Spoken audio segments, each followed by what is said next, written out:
Good afternoon or evening, ladies and gents, to another event hosted here at CFS. And today we are once again joined by the wonderful drivers and teams from the Downunder V8 Supercar series as they continue their 2022 season, this time at the Tailem Bend Sprint. This is the 8th round of the championship, and we've got two 40-minute races ahead of us on this technical circuit, which we'll go into later as we ride on board with them as they undertake their qualifying session, which is 15 minutes long, but we'll get into that in just a few moments time. But before we do, let's quickly touch on the standings from the previous round, where we went to Townsville City Circuit, which was the first endurance race of the season, 90 minutes long, and it certainly spiced things up a bit for us. So touching on those, Wayne Walker, the current championship leader, he led from pretty much the second half of the race. He started in 10th, fought his way all the way up to the front in the final stages, and he extends his championship lead, sitting on 1,871 points. Daniel Optisano is the next man on the list with 1,557 points, so that gap slowly starting to increase as we enter the second half of the season. Craig Broadbent is closing the gap on Daniel Optisano, 1,472 after a brilliant podium finish last time round, and then fourth place is Stephen White, 1,204 points on the board. Mark Young is the next best, running out the top 5 is 1,145, and then Paul Robinson just outside with 1,009. So that rounds out your top 5 in terms of the points for you. Obviously a few things moving around, and again Wayne Walker extending that championship lead, which is all bad news, but of course still plenty of opportunities available to the guys for them to actually close that gap down, and this is definitely going to be one of them. This is a very technical circuit at Tailem Bend here, a lot of high speed and slow speed corners, and they're going to have to feather the throttle and be very precise in order to bring this one home. So now that we are all caught up with the qualifying, let's head down to the track and take a quick look at who's doing what and who's going to be able to bring this one home.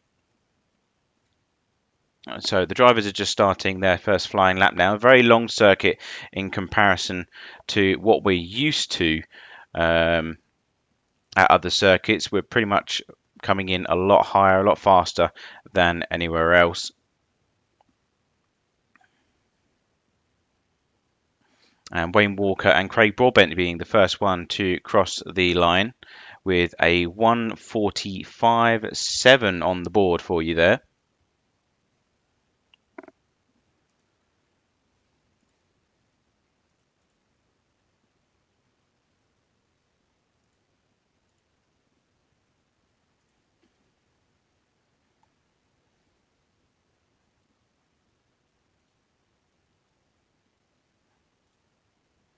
Not too sure why R Factor 2 is not giving me any sound right now. That's a bit strange.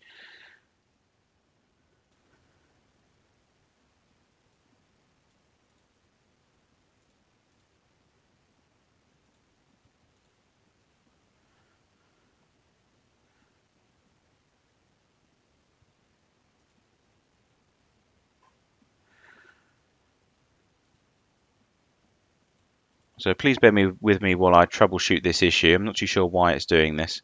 It was working completely fine just a few seconds ago.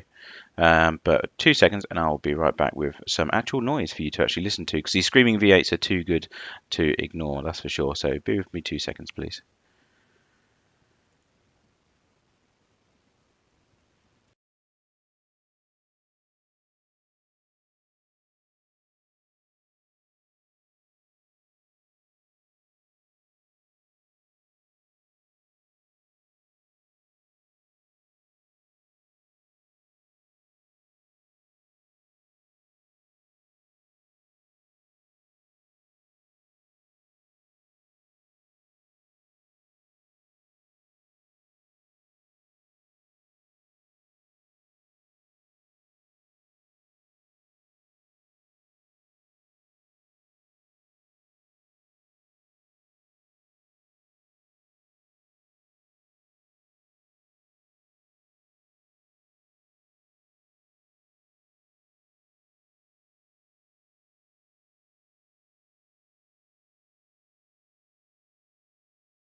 Right, sorry about that rude interruption by technical problems. We now have sound in game. No matter how much testing you do before the stream happens, apparently everything must fall apart right as we go live, of course. But apologies for that. We are now back with the action now. As mentioned, if you're just joining us, we are at the 8th round of the V8 Supercar Championship with the Downunder V8 series.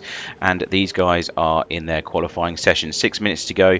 And let's quickly catch up where we've left off. Wayne Walker setting the bar with a 1:45.383 at the moment, followed closely by Craig Broadbent 1:45.699. 0.3 seconds between the two. Of course, both championship contenders at this point of the series, and Stephen White in third, 1:45.788. So that gap starting to widen to the front row. Chris McLennan is the best of the rest outside the podium positions with 1:46.536, and then Alex Kidas. He's had a few good qualifying sessions, to be honest. Alex Kidas is always up in the top 10, it seems. Top 10 shootout at Townsville 3 weeks ago. However, when it goes to the race session, always seems to be running into a few problems here and there. So maybe let's hope that he can rectify that and bring that one back down again.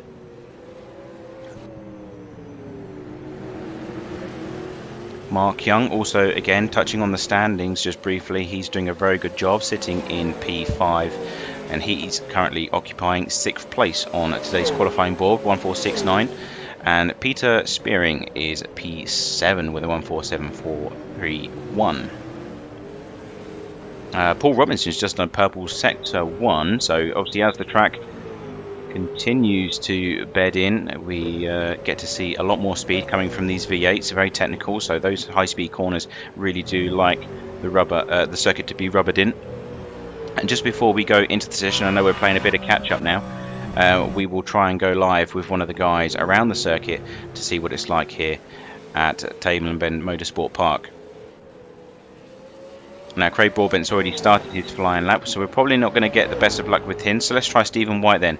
So on board on the splitter camera, and this is the international circuit. Looking over to the left-hand side, your 100-meter board. Holden twitching left and right slightly as he comes down into the first corner. Then it's an immediate switch over to the left, and then once again turning things back around 180 with this long right-hander, which is turn 3. Speed things up as you go over the crest of the hill, which is turn 4, and then back down as you twitch to the left for turn 5. All very high speed, all very technical. Got to be very precise here. Then slow things right down for turn 6. It's an immediate 180 once again as you go back towards the rest of the GT circuit. Then it's a very elongated turn 8. You want to ride the outside and then come straight back down again for the apex, and then slow things. Little blip there for Stephen White as he slows things down for turn 10, and then they once again get slow and technical. Flick to the left for turns 11, and then slow it down for turn 12. Slight 180 as we open up towards the main straight. Down towards turn 13. Sector 2, great overtaking opportunity provided they get a good exit, of course. And then over this blind crest, very sketchy indeed. Of course, the front of the car lifts up. Tons of understeer in these very heavy front engine V8s. And then once again slowing things down for sector 3. Turns 14 and 15.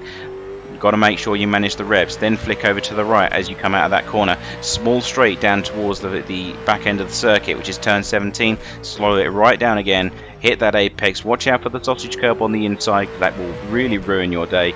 And then the final corner, which is turn 18 here, 50-meter board is your reference. Hit the apex and then power down to the main straight. And Stephen White has set personal bests in this lap and comes home in pole position, brings it all together in those final few corners. That's a 1:45.266. That's Wayne Walker demoted into second place. He's on his own out lap at this moment in time.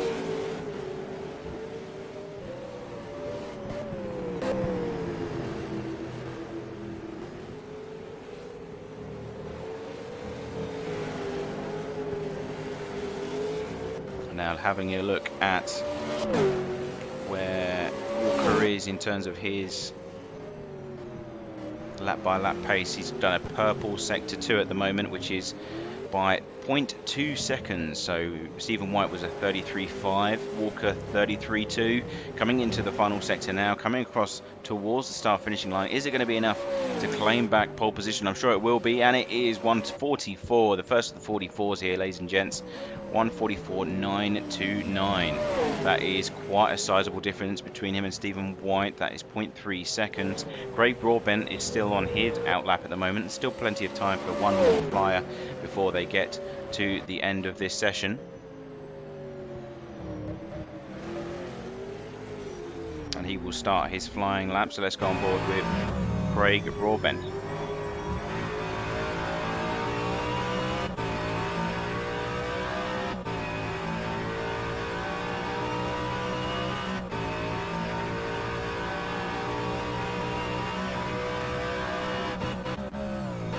Braking down heavily into turn 1 then, very twitchy indeed, but the Mustang holds itself together just in the nick of time, and then coming into the turn 3, this is where it's all very slow, and then powering out as he enters or exits the first sector. Over the crest of the hill, fling it to the left before slowing things right down once again, looking left onto, it's very tricky because you've got to look left for your braking markers for this particular corner, so you've got to be very careful of that. Bit of a wheel spin on the exit there as he powers down into the second part of the course.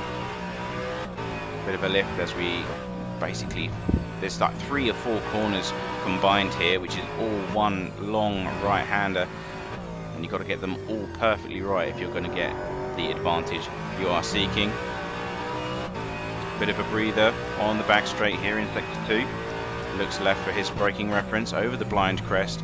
Bit of understeer for good measure in the Mustang, and gets back straight on the power.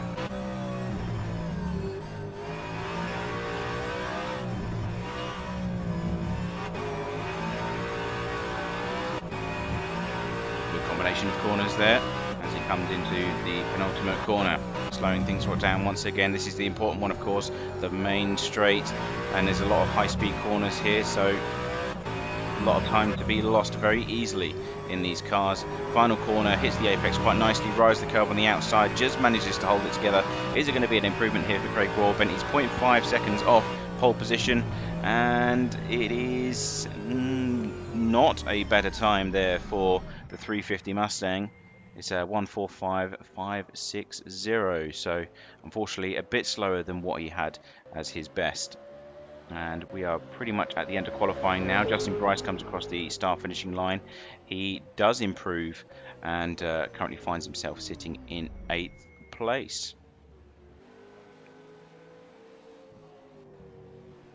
I believe there's still 1 or 2 more cars. Matt Oggs parked at the side of the track. We have John Wade still going strong, and he's the only car remaining as he comes down into the final corner, penultimate corner, now. So he's done a personal best in sector 1. He's currently finding himself at the bottom of the pack, unfortunately, in P14. It's a grey middle sector, so it's not his personal best. And screws that up massively as he goes on to the grass. Very easy to do here. Chris McLennan also on track at the moment. He's trying his best at the moment. Better sector 1, slightly slower sector 2. And no, it's a 1:47.450. That's about a second off his personal best, unfortunately, there for McLennan. So he will stay in P5. That is your order for this evening. We will run through those when the session goes over to the warm-up stage, but that is your qualifying session, ladies and gents. So very interesting indeed.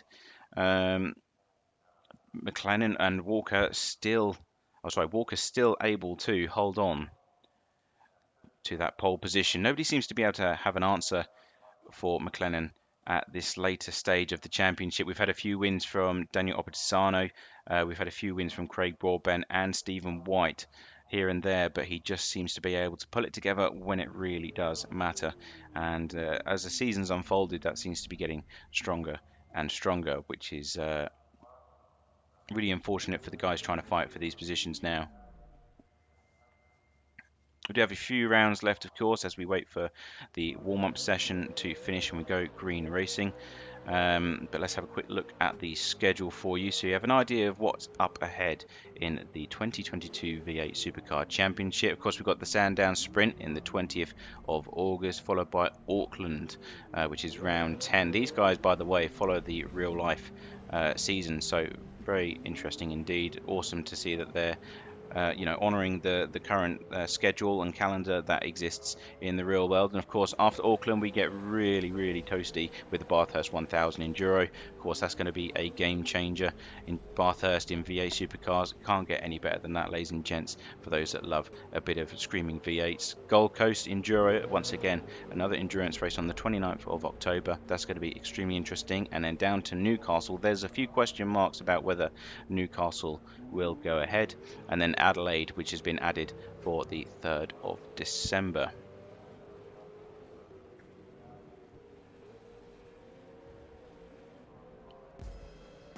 Right, now that you're up to speed with the calendar, let's have a quick look at the qualifying results for you and see who is starting where. So Wayne Walker once again taking pole position, followed by Stephen White. Craig Broadbent in P3 for Race Textile Racing, and then Alex Kidas really coming home with that P4. Nice display of speed there. Chris McLennan in 5th, followed by Mark Young for Peanut Racing. Peter Spearing in 7th, and then Justin Bryce in 8th. Paul Robinson is P9, then rounding out the top 10 is Craig Stoddard, and then Ashley Kutchie in 11th, followed by Oggy Racing in P12. Rounding out the bottom 2, Brett Gooden in P13, and P14 belongs to John Wade. Of course, he was trying to improve in that last lap. It looked like it might have been improvement, but unfortunately didn't bring it together, just went a bit wide on that final exit, which sent him into the barrier. Very unfortunate there for John Wade. But as your starting order for this evening's event, of course, 2 40-minute races where we'll have 1 pit stop in each. For those that don't really know much about the series, these cars can run potentially around 20-25 minutes on a full tank of fuel, and they also have these soft compound tyres which really are shredded into an inch of their lives before they are changed over during the middle of the race. Of course, when we go to the endurance rounds, things get really hairy when those tyres are stretched to the ultimate limit as they try to push further and further into the race as much as they can. But yeah, 2 40-minute rounds, 2 pit stops, and 2 races to go with it. And there's a lot of points up for grabs. 150 for the person that comes home victorious. That's a maximum haul of 300 to their championship standings.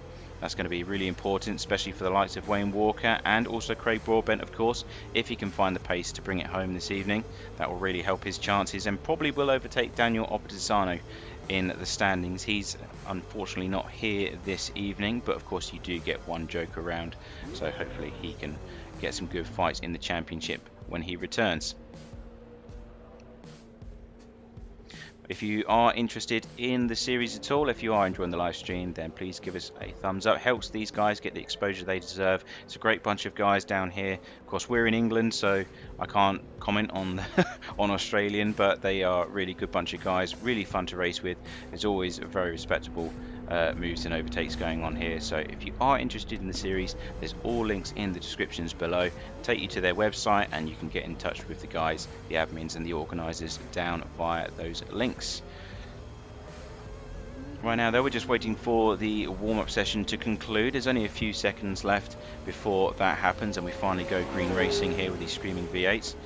Tailem is definitely going to be a game changer in terms of the approach that these guys are going to have to take. There's a lot of high-speed corners here. Usually our laps come in at just over a minute. Very fast and very sprint orientated, but this is going to be a different story. Of course, it's still a sprint race. They're still going to have to push like crazy, but at the same time, this is a very long lap. As again, they're like 144s, 145s we're looking at in terms of the actual race pace and the track pace. That is going to be a tall order for those on track. So you've got to really look after the tyres, really look after the car, and manage the fuel as best you can to go as deep into the next stint as possible. We've always seen in the previous rounds especially that, you know, as far if you can go deep in the first stint while maintaining a strong pace, looking after those tyres, you're in a really good position to fight and push those cars in the second half. And that's what it really counts in these sprint races here. It's all about pushing in the second half of the race. Right, the timer has reached 0. We'll probably get the very loud announcement from race control. There it is.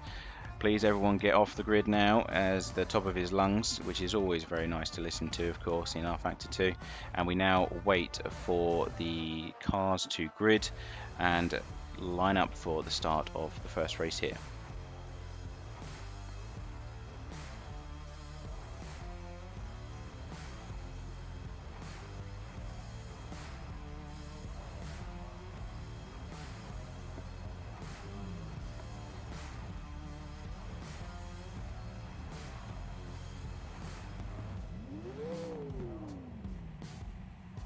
So the grid now just starting to get ready to go racing.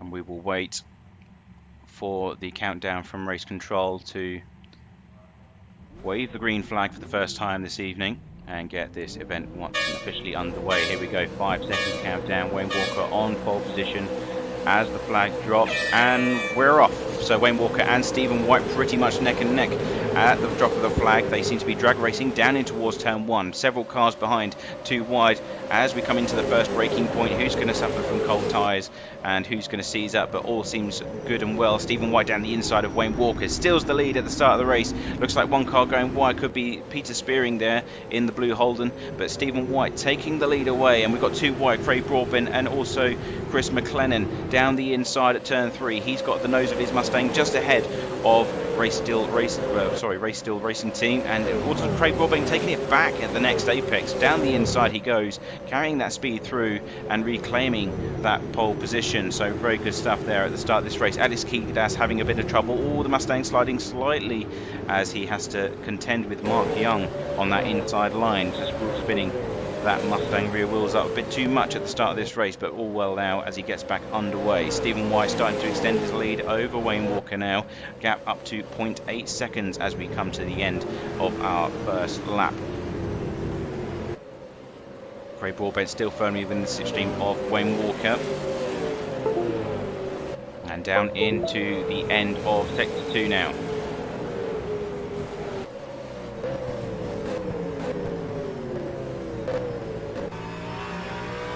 On board with Broadbent then as he comes into sector 3 for the first time. Got to manage those tyres. Wayne Walker's car twitching just slightly as he gets the power back down.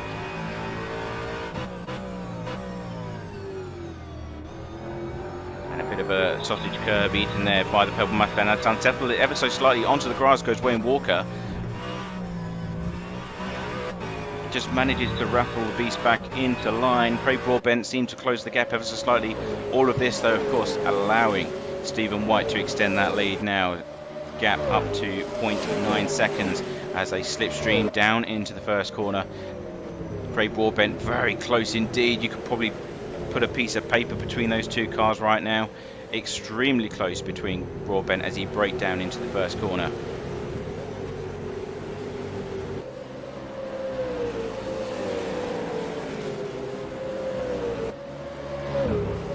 About McLennan though, of course he's still in this mix at the moment. Gap to Broadbent being 0.5 seconds, so it's a 3-way fight for second as it stands. Mark Young in the background sitting in P5, but he seems to be a bit on his own at the moment. Craig Stoddard and Justin Bryce also going for it, but we'll stay with the podium positions for now. Try and catch as much action as we possibly can as the race unfolds, but battles up and down the order as we speak.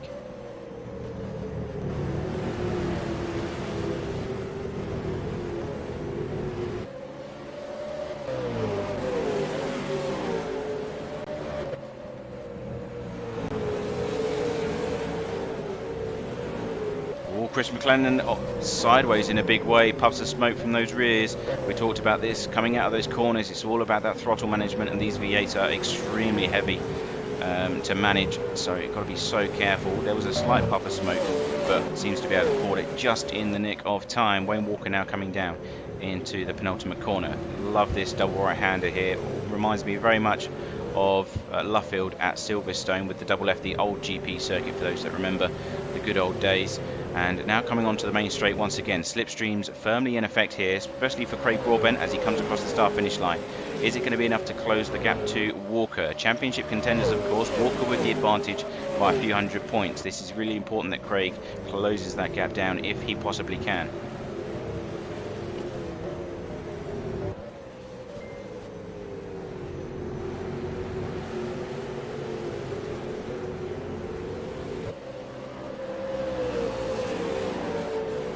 Just as these guys are fighting, we have some battles between Peter Spearing and Brett Gooden. This is for P10, 14 and the 88, coming through the same piece of tarmac down into turns 3 and 4. And the hairpin at turn 6 now. So Brett Gooden seems to be very pacey in his Holden at the moment. Really starting to occupy the rearview mirror of Peter Spearing, and comes through the really elongated right hand at very high speed. Got to make sure you hit those apex, manage the throttle as they fight for the extra tenth or two.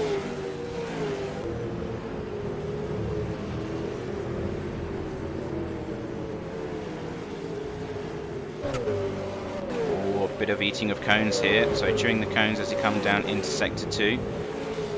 Really good sign of them pushing the cars as much as they can when they start to go slightly wide at these points.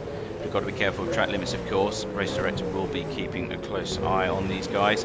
And down into sector 3, turns 14 and 15. Very technical, but a flick to the right once again, as mentioned. And Peter Spearing getting a slight breather from Brett Gooden there. Stephen White now coming under a bit of pressure from Wayne Walker. He seems to have composed himself. He's applying the gets some good lap times now. He actually holds the fastest lap of the race so far, which is 1:47.816. 1:48 being his last lap. That's 0.2 seconds faster than both Stephen White and Craig Broadbent, who seem to be on very similar pace indeed. Wayne Walker then coming into his next lap. Will be thoughtful of his front tyres as well. Of course, R-Factor 2 does have real tyre life, so they will suffer from graining or extra degradation if they are in the slipstream. And you see it right there, the tyre temperature rising as he spends some time within the slipstream of Stephen White's Holden, and that's all it takes for the tyres to rise a bit in temperature. And of course, at a high-speed circuit like this, that's going to make a significant difference.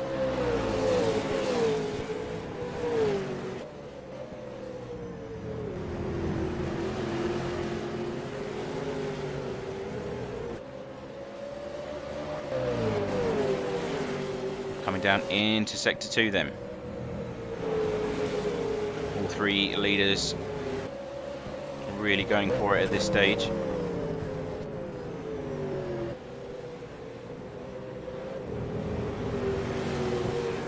And of course, this is not the really important part of the race. We've still got the second half after the pit stop, remember.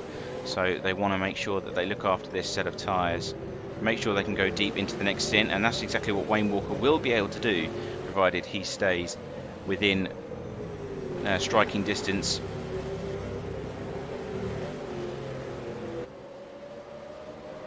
Here we go then, the overtake for the leader of the race, Wayne Walker, down the inside of Stephen White as they use the slipstream down the main straight. He will have the first of the braking zone. The front cars lifting as they come over the crest of that small hill. He's down the inside, still side by side. Stephen White, both of them enter a small slide, which they both catch.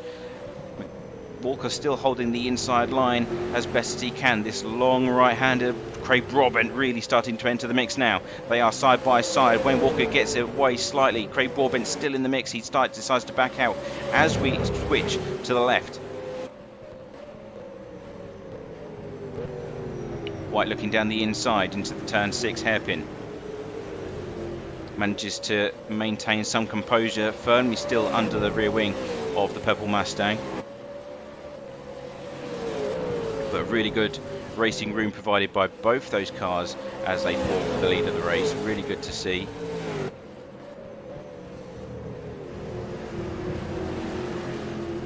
But Walker slowly but surely now taking control of this race. The gap is starting to increase ever so slightly, and this is the importance of that clear, open front air. These high-speed corners, you have control of the pace coming through the apex. It's extremely important here. So Wayne Walker, very vital that he got past Stephen White when he did, and now starting to turn on those front tyres and extend that advantage. Will Stephen White be able to look to slipstream his way back into the lead though? He's still got a very close gap, as has Craig Broadbent, this three-way train in the fight for the lead. Coming into the penultimate corner, this is where of course they will gain most of the advantage.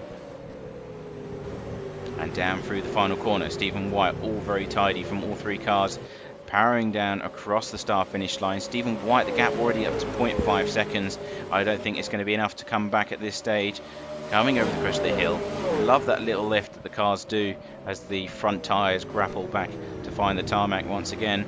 Stephen White really going deep into the first corner. Craig Broadbent tries to follow suit, but the Mustang a bit too heavy and goes deep into the corner.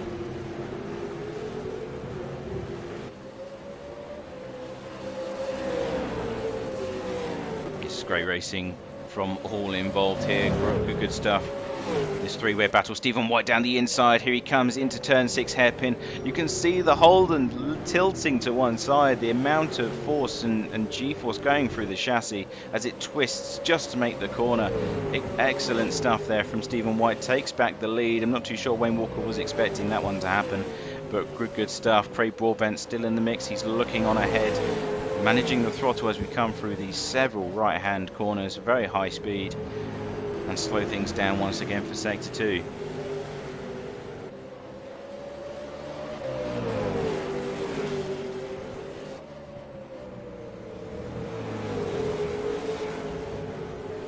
We do have battles elsewhere, of course, but I'm afraid we're going to have to stay with our leaders at the moment because it's too good to miss. Stephen White still holding on, coming into the double left hand turn 15, flicking over to the right once again. That small straight offering Walker a bit of respite as he closes down into the second to last corner. Stephen White and his Holden struggling slightly through that second apex there. You just saw the front ends give way ever so slightly, and now down to the final corner. This is the one that really matters. Powering down once again, using all the curb available is White as he gets the Holden up to speed. Walker in the slipstream, as is Craig Broadbent. Coming down across the start finishing line. Let's have a look at the times. 1:4.78 is Wayne Walker's best time. They're all doing 1:4.9s after fighting slightly. Craig Broadbent also in the 4.9, so it was held up as he went down the inside of turn 5.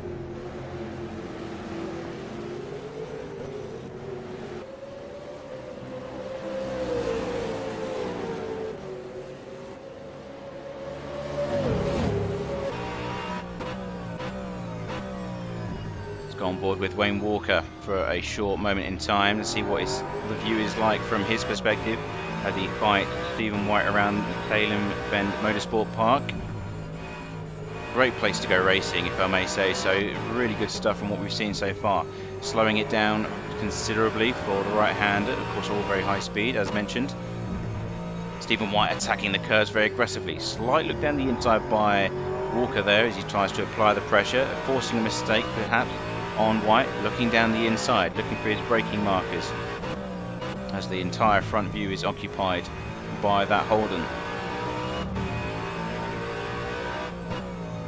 Slowing things down once again. A bit of a wide moment there from Walker. Maybe was a bit caught off by the braking of Stephen White, maybe potentially a bit earlier than what he's used to, but all up to speed once again. That gap now back up to 0.5 seconds. Oh, bit of grass there for Wayne Walker, eating the curb and then some more as he tries to find the extra tenth or two. Very narrow curbs on the exit of these high-speed corners here can really run into trouble. Where's Craig Broadbent in the picture of all of this though? As we enter the main straight once again, will Craig Broadbent be able to take advantage of that small mistake from Walker as he comes down into the first corner? 0.2 seconds as they come across the start finishing line here. 1:4.9s from all involved. So the tyres are starting to degrade. Even as we speak, we've only done about 15 minutes of racing. Just goes to show how much pace they are losing. These high-speed corners are absolutely destroying the front tyres on these cars.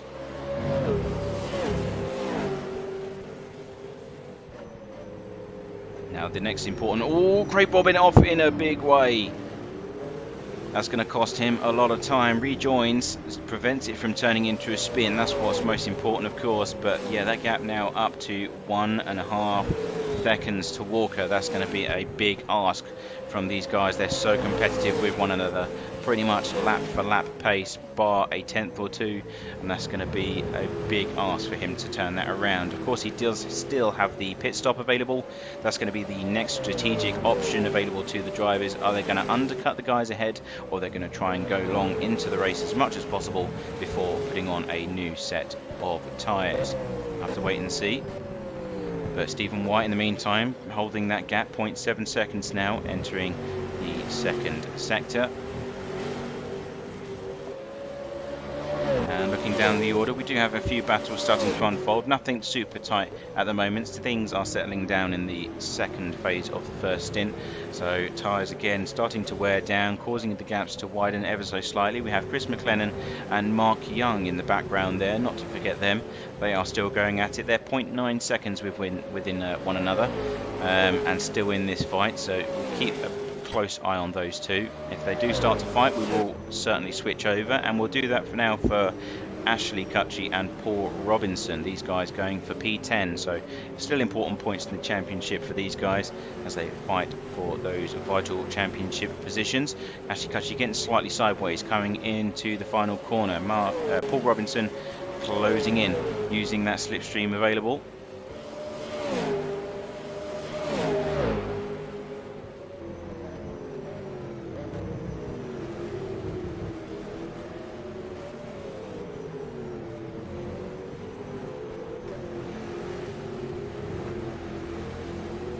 Through turn 3 they both go. We're keeping a close eye again on the leaders. Stephen White is down to 0.4 seconds. Let's switch back to these guys as they close things down once again.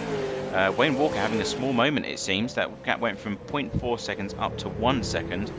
So things are starting to expand slightly. Craig Broadbent is now within the slipstream once more. So that last lap time, 1:49, it was 1:56. Sorry, 1:50.6, my apologies, for Craig Broadbent on that last lap. That small mistake really did cost him quite a bit of time. Ashley Cutchy and Paul Robinson, they're still going at it though. Oh, bit of mistake there for Ashley Cutchy, caught that just in the nick of time. Goes onto the grass and decides to save the gardening team a bit of a job. In the meantime, Mac Ogg is right there in his green Mustang, very colourful car, as he comes down into the next set of corners. And he will, oh, a bit of spark, there was a puff of smoke, the front splitter hit the tarmac, bits of sparks flying off the front end of the white Mustang ahead.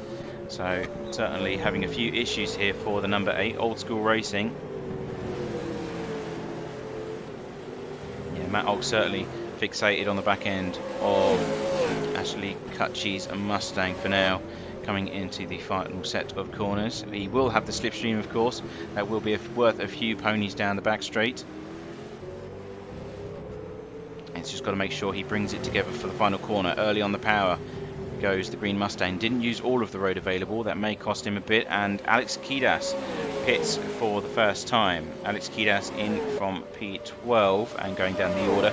So he will have another 23 minutes worth of racing to do. That's quite a tall order for the tyres. If he's struggling already on what his soft compounds have offered, then he's going to have a few problems at the end of the second half of the race, that's for sure. And this battle seems to be dying down, so Matt Ogg seems to be falling behind Ashley Cutchy now.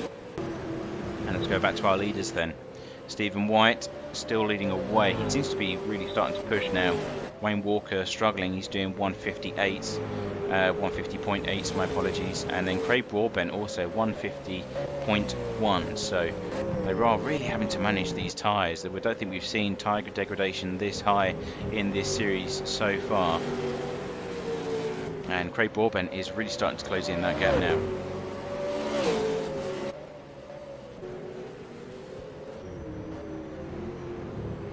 Coming up to the first pit window though, ladies and gents, so expect the guys to be diving into pit lane very shortly. There'll be a full service, fuel and tyres for all involved. Otherwise they will not be getting to the end of the race, that's for certain. Wayne Walker bites, as does Craig Broadbent. Into the pit lane go both championship contenders, and that will be a full service. 21.5 minutes to go. Stephen White though staying out for that extra lap. That could be crucial in the race for the lead here and the victory at Tailem Bend Motorsport Park.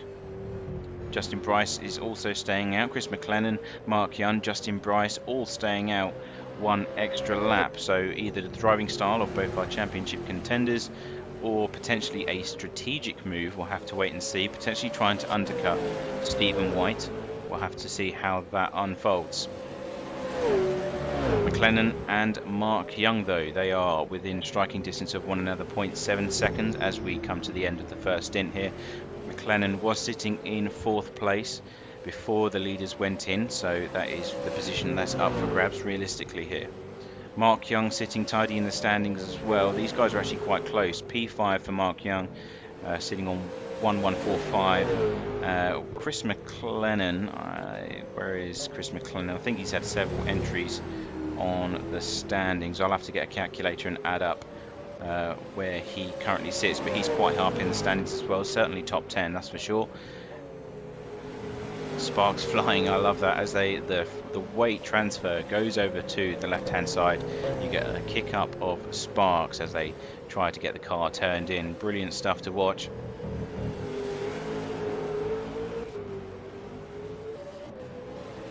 And let's have a quick look at where our leaders are. So Wayne Walker, Craig Broadbent, that is a substantial gap that we've got between these two. To be fair, they both came into the pits at the same time, but yet Wayne Walker has an advantage of 3.5 seconds over Craig Broadbent. That is really interesting.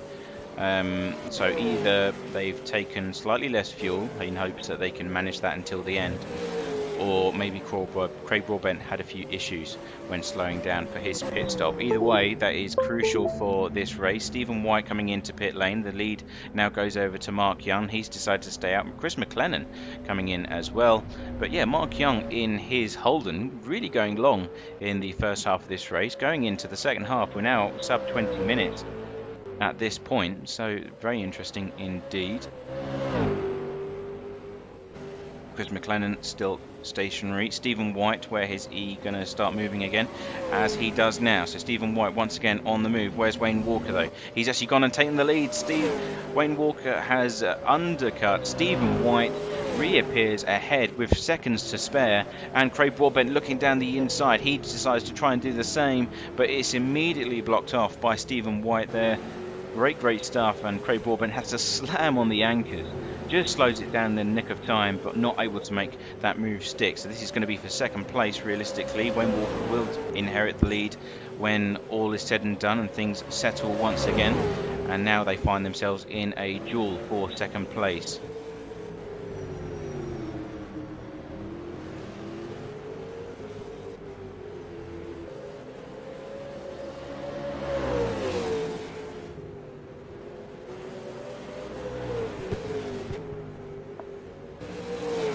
Have a look on the webcam for Stephen White as he wrestles his car through this technical circuit that we've got here for this evening's event. Craig Broadbent still firmly within striking distance, that's for sure. Bit of traffic ahead in the form of John Wade, although he decides to vacate and get out of the way. Very wise move indeed.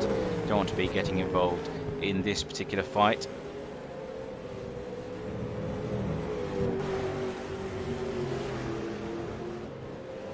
Seems very calm inside the cockpit there of Stephen White. He seems to be very composed as he brings his Holden down into sector 3. Craig Broadbent also doing the same, looks very composed. Bit of puff of smoke there as one of the tyres just briefly touches the grass.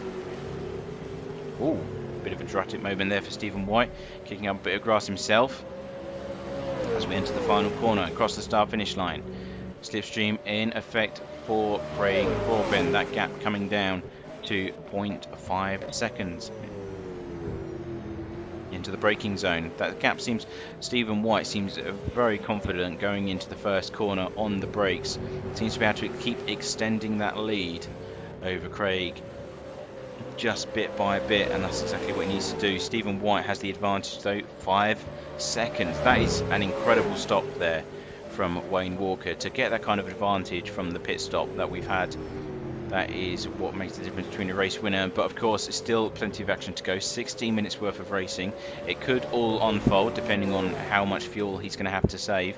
I'll have to ask a few questions about what was going through his head when he did that, and maybe the other teams will be able to catch on to exactly what he did when we go into the second round of this evening's race.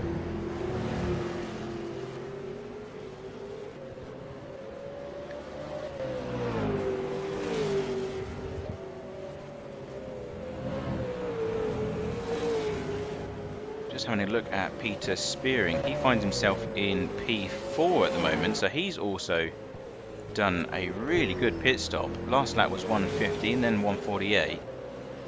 So I wouldn't expect him to keep going long.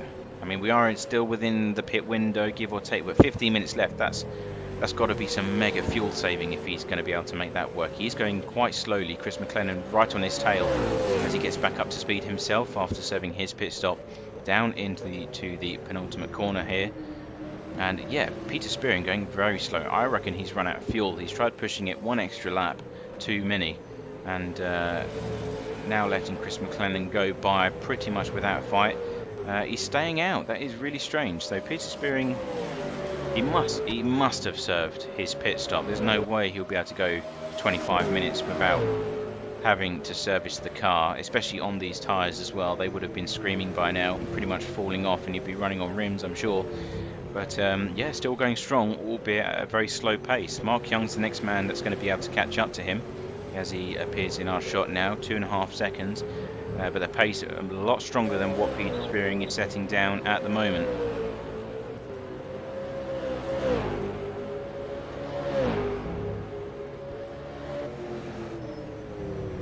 Let's see how long it's going to take him to close the gap. Justin Bryce, another person that's quite pacey as he loses the back end in turn 6. It's very tricky. Braking down, it's very easy from up here to see a mistake happen, but you know, you're pushing these cars to the limit, especially coming down into the slower corners, trying to carry that speed through the apex. And yeah, rear steps out. That's not going to help those tyres. At least they'll be up to temperature now. That's the plus side of this situation. Mark Young now firmly underneath Peter Spearing. It's within 1 second and closing quite fast. Double left-hander coming up. Chris McLennan, of course, is Mark Young's target for the championship standings. He needs to make sure that he overtakes Peter with plenty of time to spare in order to set some laps to catch Chris. My English is terrible there. Apologies for that. As he, bit of a slide there for Mark Young. Gets it all under control once again. Coming into the final corner, he'll be able to get the slipstream, no doubt. Peter Spearing doesn't seem to be able to have anything to answer with as he goes. Massive rear impact as Peter Spearing enters pit lane. And the rear wing of that Holden now spinning violently down the main straight. I'm not too sure anyone could have predicted that. I mean, even I was questioning whether or not anyone could go that far into the first stint, but apparently Peter Spearing can, and that explains why he was so far off the pace, because he was saving like a crazy man on the fuel and those tyres. So yeah, just tries to go into pit lane, and then Mark Young, with that being that close, I'm not too sure he could have done anything about that, in all honesty. But you know, what kind of damage has that done to Mark Young's car? What damage has been done to Peter Spearing's car as he goes tumbling down the order? That's going to be a tall repair bill, that's for sure. All good news for Justin Bryce, of course. He is 1.6 seconds behind Mark Young and closing after that minor impact. Well, I would say minor impact, quite aggressive impact between Mark Young and Peter Spearing. Very unfortunate, but that's the way racing goes sometimes, unfortunately. Let's have a quick touch on our leaders. Wayne Walker's lead is disappearing. It has to be said. Wayne Walker had a 5-second lead over Stephen White, but that has started to evaporate up to 3 seconds now, or down to 3 seconds, should I say, sorry. Stephen White really starting to push in the final closing stages of the first race. Last lap there from Wayne Walker, 1:4.76. Stephen White comes across the start-finishing line, 1:4.77. So yeah, Wayne Walker has finally realised and started to respond himself, maybe taking him a few laps to turn the tyres on. Craig Broadbent, unfortunately, starting to fall behind. He is a further 3.5 seconds off Stephen White.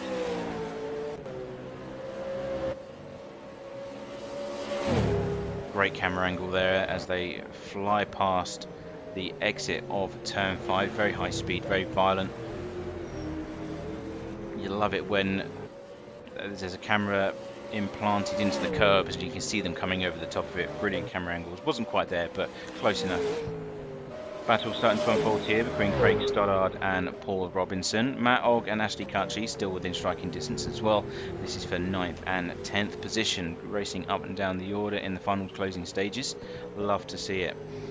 Let's have a look to see what the live timing says, and the gap between down to 0.7 seconds as they come into the next lap.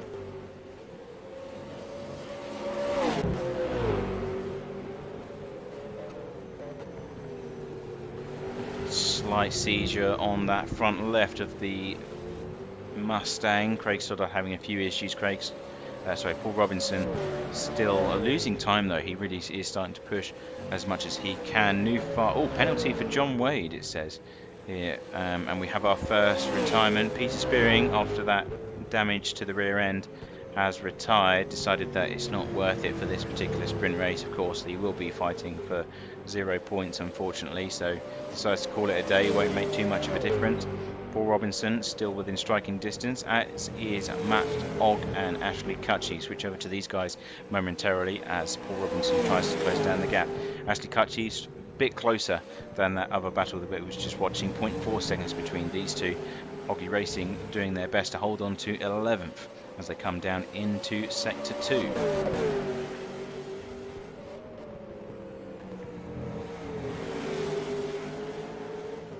Flying sparks once again.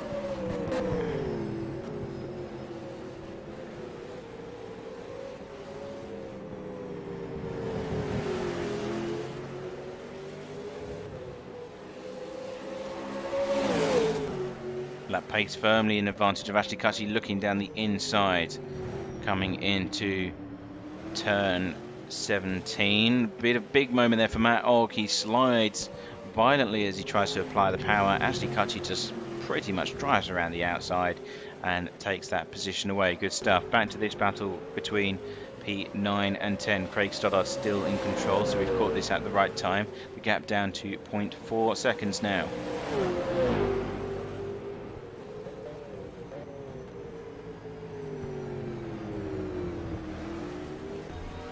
On the splitter camera for Paul Robinson now. Perfect ground view as he gives chase.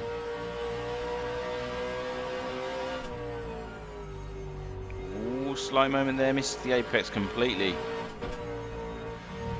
In what is the final right-hander, that's turn 10. Slowing things down for turn 12. Turns it around, slightly slipstream, bit of grass chewed up. And in fact, he's actually lost quite a bit of time there, half a second to be exact, as he tries to regain some composure. But yeah, missing that apex, that just goes to show how much speed they're carrying through with these apexes. That is the difference, ladies and gents. You miss the apex by a margin and the competition will just disappear. Half a second costed just from that single mistake. But Paul Robinson still within the slipstream. It's about 1.2. Oh, and Craig Stoddard makes a mistake of his own coming into the penultimate corner. That's going to help Paul Robinson quite significantly. It gives him a few attempts back after his own mistake. And coming down into the final corner. Back onto the main straight once more.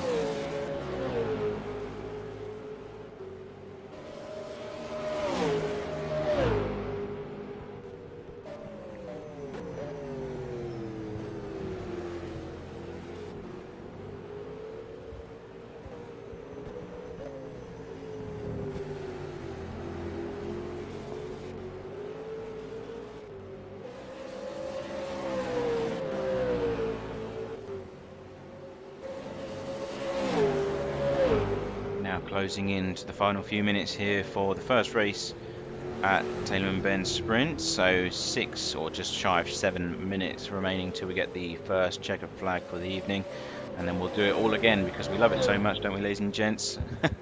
V8 Supercars, best show on earth, no doubt.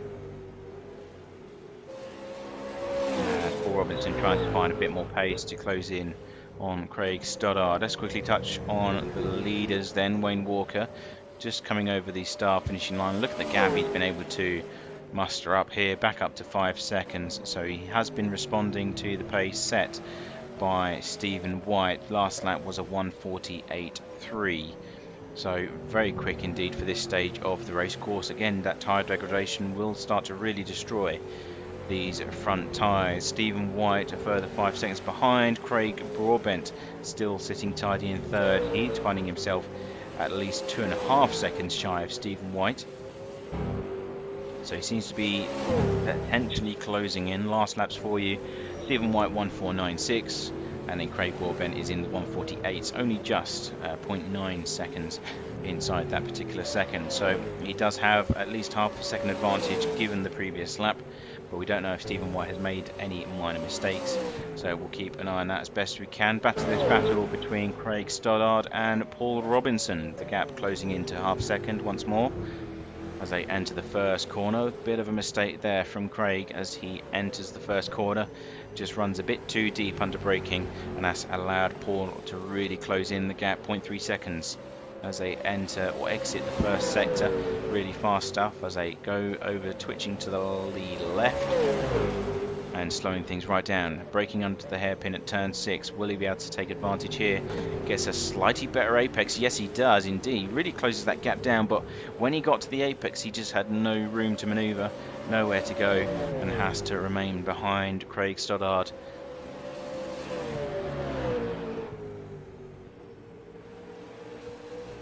Ooh, big mistake now from Craig there. Goes onto the grass completely. Has to slow things down for the S's. And that's allowed Paul Robinson down the inside. He's got the nose of the Holden firmly up onto the inside line, but it gets snapped off. That Mustang's ponies powered down onto this small straight here in Sector 2. And Paul Robinson not able to provide an answer to confirm that overtake. He will get further opportunities, of course, turns 14 and 15, the double left-hander, before speeding up once again into Sector 3.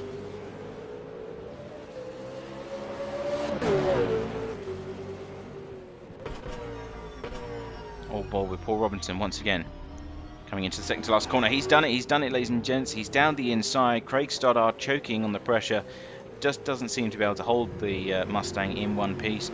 Goes slightly wide in the second to last corner, and that is Paul Robinson into position. Great stuff there.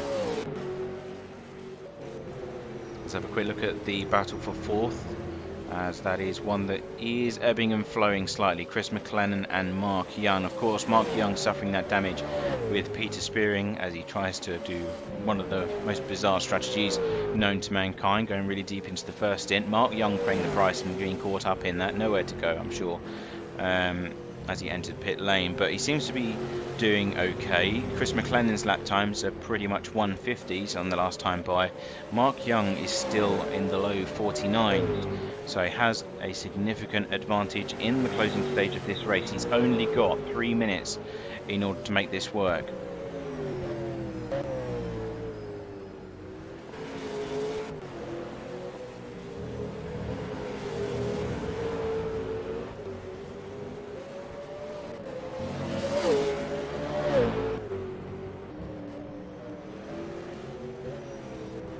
Within 1 second, so he's gained a lot of pace in the second half of this race. He's closing that gap down really quickly as he comes into the final corner. He will have a very slight slipstream coming across the start finishing line.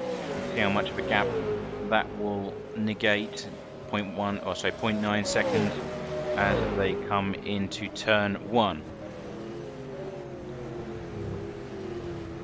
Bit of traffic up ahead. That's one of the old school racing Mustangs. Hopefully it will get out of the way when the time comes, allow these guys to do battle. Of course, it will provide Chris McLennan with a much needed slipstream down the main straight. Justin Bryce and Brett Gooden now closing in significantly. Here we go, down the inside goes Brett Gooden. Oh, gets his nose chopped off by Justin Bryce. Claims the inside apex. No contact made, but very close indeed as they fight for P6. With just 1.5 minutes to go, ladies and gents.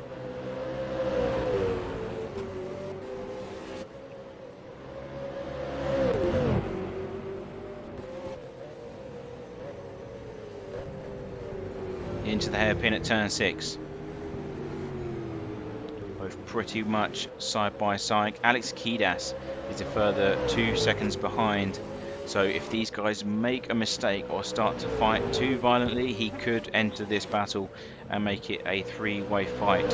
So keep an eye out for that one. Chris McLennan is still 1 second ahead of Mark Young. We'll keep an eye on that as best we can as well. Hopefully that will close down and we'll have 2 fights on our hands before the checker flag is dropped. Wayne Walker still extending that lead. He's matching Stephen White's pace at this moment in time. 149.5s coming from our race leaders at this moment. Stephen White also 149.5. Craig Broadbent did a 148.3, so very good stuff from him. He has been closing in on Stephen White, but I fear it's a bit too late in the race for him to pull that one off. Okay, so Mark Young has closed down to Chris McLennan. He's looking down into turn 1, potentially a move here from Mark Young. He's going to try and close that gap as much as possible, coming into the final first corner available here. Of course, these guys coming into the start-finish straight themselves will keep an eye on Brett Gooden. He's within the slipstream, 0.3 seconds separating them and closing down. The two Holdens really drag racing into the braking zone at the first corner. They lift as they go across the top of the hill, both braking as late as possible as they enter the first corner. This is pretty much do or die for these guys, it has to be said. If they're going to make the move, it has to be done now. This is the final lap.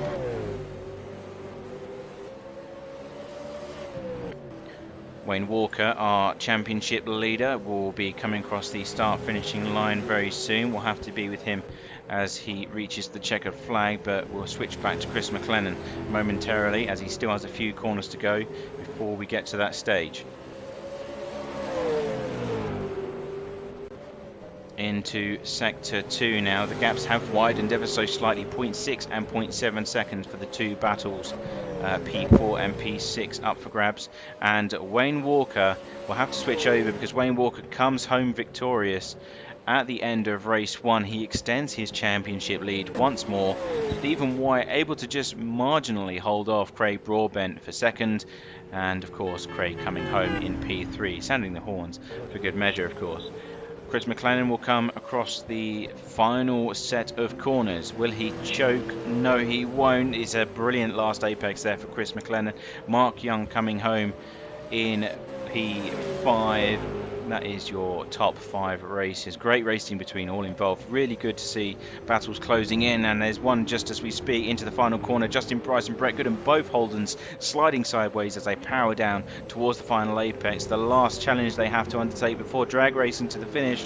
It is 0.2 seconds between these guys coming to the line, and it will be Justin Price that holds off Brett Gooden in those two Holdens, finishing at P6 and P7 respectively. Great stuff. Alex Kiedis was looking on. He's actually run out of fuel.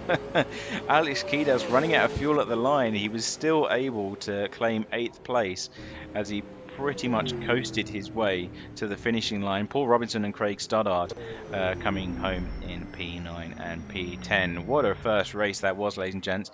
Pretty much fighting from start to finish. Love it, love it, love it. I love these V8 Supercars, and this series always offers good racing up and down the order. Good stuff. But that is pretty much the rest of the grid. Coming over the timing line now, you've got Ashley Cutchy. Matt Ogg is the final person to come across the start finishing line, and of course he's going to crash into his colleague for good measure. That's always nice to see, isn't it? Celebrating good style there, Matt Ogg and Oggy Racing. Would you expect anything less from a man whose team name is Oggy Racing? Brilliant stuff. Entertaining nevertheless. But let's quickly look at the results officially then for you, ladies and gents. So switching over now to the board, and we can see the session results officially coming in from race control. So Wayne Walker, as already mentioned, coming home victorious. He will extend his championship lead. And Stephen White, they seem to do everything they can, but brilliant pit maneuver strategy, pit stop strategy from Wayne Walker, able to close that gap. Craig Broadbent put in a really tough fight for that second place, but not able to do so. Closing in at the end, but just not enough time on the board. Comes home P3. Chris McLennan, brilliant racing with Mark Young for P4 and P5. Justin Bryce and Brett Gooden, we saw it ourselves, really on top of each other at the end of their race. And then Alex Kidas running out of fuel and coming across the line in P8. Paul Robinson, P9. And P10 belongs to Craig Stoddard. And rounding out the rest of the grid, we have Ashley Cutchy for Old School Racing, Matt Ogg for Oggy Racing, John Wade, and then one retirement in the form of Peter Spearing. So amazing racing from all involved. Let's quickly see if we can talk to any of our winners here. Looks like Craig Broadbent's just joined us. Craig, congratulations on another podium position. You will be, of course, in second place in the standings now in the absence of Opatisano. But that was some great racing between you there and Stephen White. Tell us how it felt from your side. Yeah, Steve was a little bit faster than me at the start, and I thought when I pitted early I'd get the undercut, but that didn't happen. So yeah, he started to pull away with fresher tyres than me, and then a few lapses in concentration from myself put me back a few more seconds, and it's just a hard track to concentrate for that amount of time. You sort of lose track of where you are, and then start thinking about that mistake, and then you make another one, and it just compiles. So it's really, really hard to keep your composure for the whole race. But yeah, well done to Steve and Wayne. They were very fast. Yeah, we've been saying that this, compared to the other sprint races we've had, like Tasmania and everything else, it's a very long lap in comparison. Coming in at 144s in qualifying, it's a different story, and a lot of high-speed corners. How do the tyres feel? Because we've been saying that tyre degradation, we've seen the pace dropping off at the end of the first stint. Is that a real challenge to manage that here in comparison to other circuits? Yeah, it definitely drops off, but it's about keeping the temperature right more so than the tyre wear itself. We load up the front tyre going around the triple apex right-hander, and you've got to be really careful with it, not to put too much load on it, not to accelerate out of that corner too fast, because you just burn it up, put too much temperature in, and then your tyres degrade faster. And are you happy coming where you came? Of course, you had the great fight with Stephen White. You're sitting, you came home third. Do you think you could have asked for anything more this evening, or were you maxed out? I probably could have done better. I think towards the end of the race I had a bit of pace on Steve, so I think hopefully next race I can do something with that pace. Well, brilliant. Again, congratulations on your podium position. Stephen, if we can have a quick chat with you. Again, congratulations on your podium position. That was some great racing, and you took Wayne Walker at the start of the race. How did that feel? Yeah, g'day Matt, and hi everybody.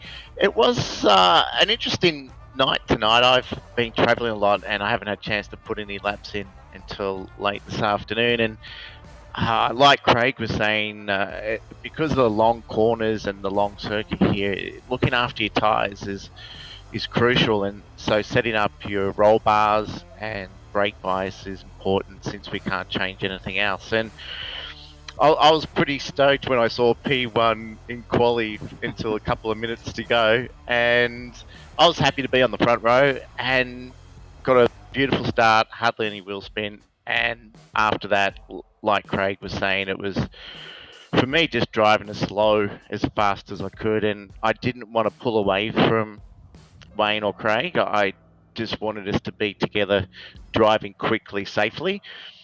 And I still, because I don't quite, not to say that the other guys are putting in more work, but they definitely have their strategy set better than me. And obviously they did the undercut tonight. They came in a lap early. I think they got their fuel set perfectly. And that's the difference, that's how close it is at the front now. And you put a few litres more fuel in and you lose a second or two if your in lap or out lap is a second or two slower, and that's the difference from winning a race. Yeah, it's been brilliant to watch you guys fighting for it, and managing the tyres. It's been a different game here this evening, it seems. The high-speed corners. Craig's already been saying how all the tyres are loaded up and it's really tough out there. But It's still amazing to watch you guys all going for it. It was, top 3 drag race pretty much from start to finish. But I believe we are at the end of the warm-up session, so I don't want to interrupt your race prep. So again, congratulations there, Stephen, on your second place. Brilliant stuff, and good luck for the next round to both of you. Thanks, Matty. All right, take care, good luck, and we'll see you in a few moments. So that was our second and third place race winners there, Craig Broadbent and Stephen White. As we move over to the next session of this evening, another 40-minute race up for grabs. The grid will be carried over from the previous round. So, of course, Wayne Walker will start on pole position. Craig Broadbent and Stephen White will be close behind, and then Chris McLennan and Mark Young as per the results.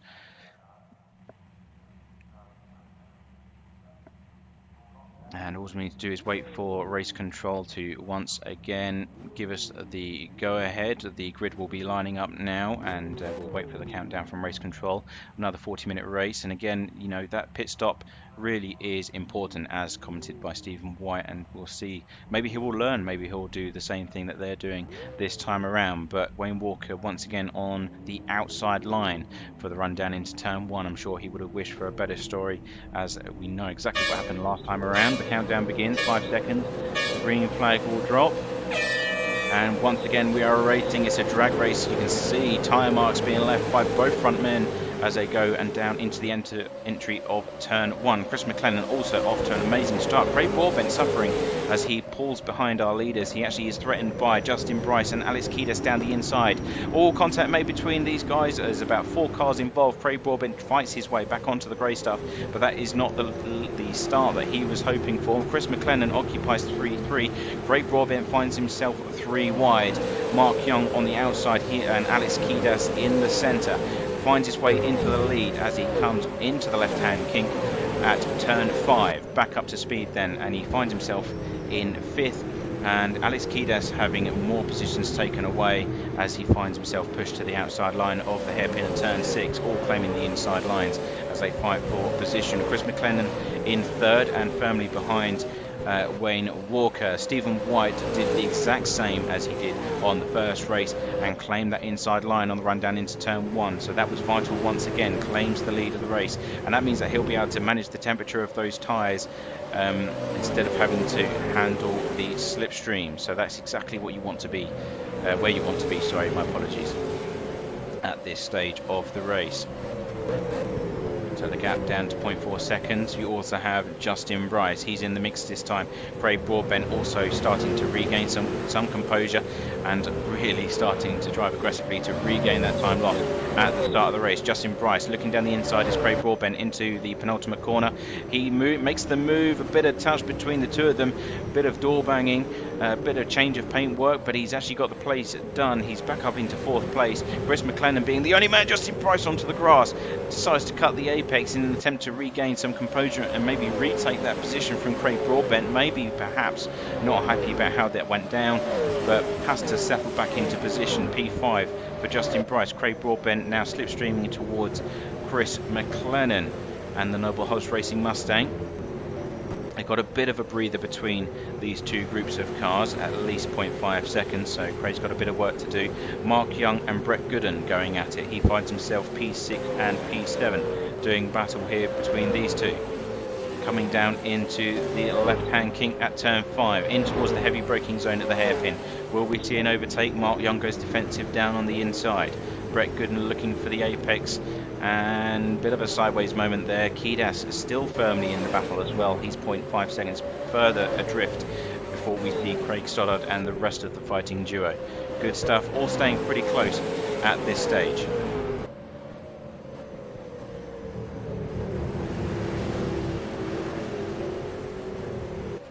Stephen White starting to extend slightly, 0.6 seconds between these two. Here comes Craig Broadbent on Chris McLennan.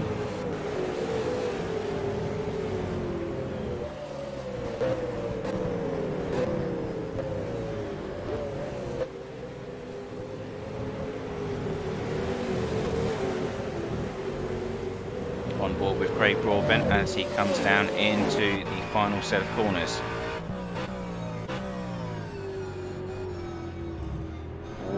touching the curb slightly. They're very unsettling for these V8s. We saw it at Townsville 3 weeks ago. They were touching those inside curbs and they were able to send the cars into the air on two wheels. And very uncontrollable, lose a lot of time in the process. It looks like he's maybe struggling in that final corner, but yeah, the slipstream's still in effect, but yeah, not able to close the gap down to Chris McLennan. He's doing a fantastic job of staying with our two leaders here. Stephen White still firmly in control. Oh, and as I say that, Chris McLennan has a massive tank slap, manages to wrestle it back into control. That must have been a lively moment inside the cockpit, that's for sure.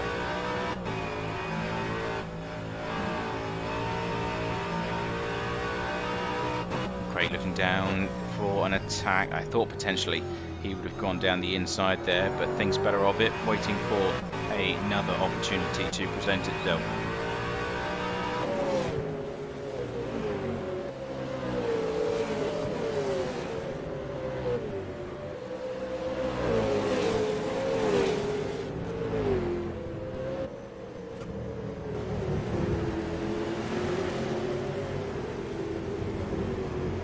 Two battles unfolding here. Wayne Walker right on the back end of Stephen White will have to switch the leaders, and also Chris McLennan really under pressure from Craig Broadbent now. So both teams extremely close as we come into the end of the second sector. Double left-hander up for grabs, turn 14 and 15, back up to speed as they go into the right-hand flick down towards the faster part of the circuit. Holden is managing to get away ever so slightly. Craig Broadbent closer to Chris McLennan. Look at the spacing between these two. Little bit of a movement there on the rear end from Chris McLennan. Both Mustangs dancing as they try to get the power down. Looking down the inside, applying the pressure is Craig Broadbent. He really wants to get this third place back under wraps.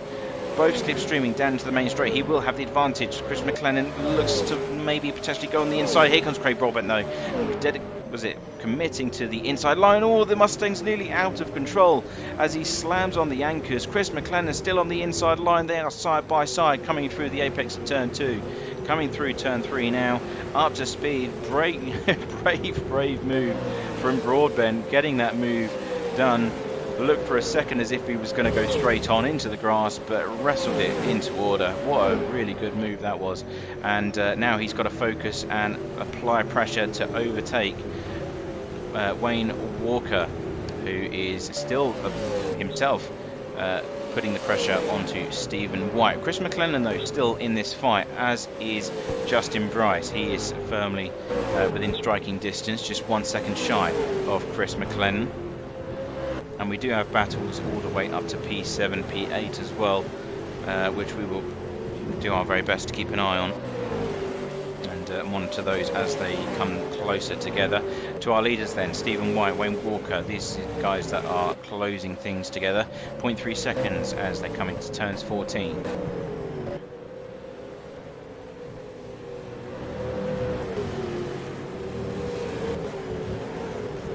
Gap a lot closer this time by Wayne Walker's last lap was 0.3 seconds faster, and that is the difference as they come into the final two corners. So potentially a overtake just on the horizon here for the leader of the second race.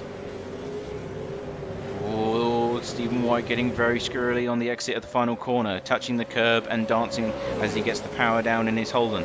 Here comes Wayne Walker though. He goes for the inside line. He's got it. The nose of the Mustang on the inside. Stephen White going to try and push it further into the braking zone on the outside. Both are still neck and neck coming for the apex of turn 2. Wayne Walker will have the inside for turn 3 though. That's where you want to be. Holden's losing control. Tries to put the power down, and that was a bit of wheel spin, and now Craig Broadbent is right there. In third place, and another seizure for Stephen White. The front left completely locking up, puffs of smoke erupting from that particular tyre. That's going to cost him later on in this stint as we come close to the first half of the race, so 10 minutes coming up.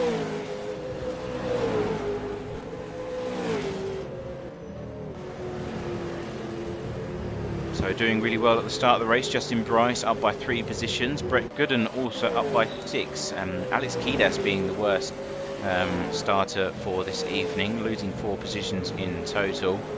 And Chris McLennan, of course, up by 1 as he demotes Kidas as well. Oh, sorry, Peanut Racing, Mark Young, my apologies. And Wayne Walker now needs to focus on escaping up the road, if he can, that is.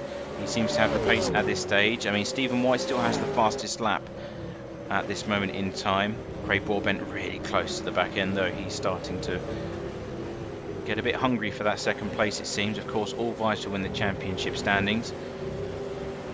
He already knows that Wayne Walker has the advantage this round, and here comes Craig Broadbent down the inside. He's going as far right as possible, touching the white lines momentarily, and already the Mustang is pretty much clear of the Holden. Applies the anchors, really slows things down. Stephen White going extremely deep, a bit too far, as a matter of fact, as he goes onto the runoff area, rejoins the tarmac, still side by side Craig Broadbent, but Craig Broadbent through on the inside of the hairpin at turn 3. Great racing from all involved. Team Stephen White is struggling here in the second race of the evening. He was, of course, in control until the first round of pit stops last time around. That's not the case anymore. He seems to be falling backwards ever so slightly, which is a shame. Chris McLennan now the next man to do battle if he can cash back up to the back end of that Holden.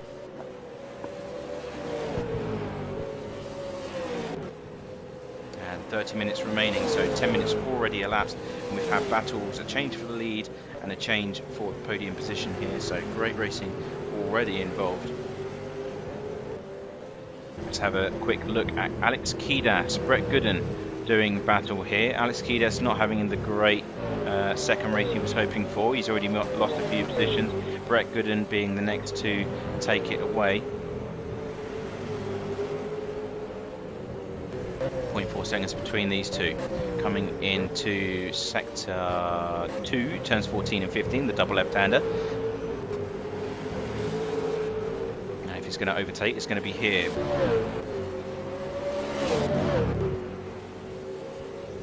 Stephen White is still fighting Craig Broadbent at the moment. We'll keep a close eye. 0.4 seconds between these two as it stands. Wayne Walker now setting the new fastest lap, 47 for the time to beat for the rest of the competition. Let's have a quick look as they come down into turn 1 between Craig Broadbent and Stephen White. Ooh, the Holden really closing down once again. Stephen using all of the track and a bit more in order to regain that second place. Really great racing between these guys. Alex Kidas, and this four-way is pretty much turning into a four-way fight now. We've got Justin Bryce, Mark Young, Alex Kidas, Brett Gooden all coming through the same apex on screen. So this is going to be very toasty indeed once they decide to close things down. Craig Broadbent still holding off Stephen White coming into turn 6 once more, and Wayne Walker starting to extend that advantage now as these two battle it out. 5-second lead coming into the next 10 minutes of racing.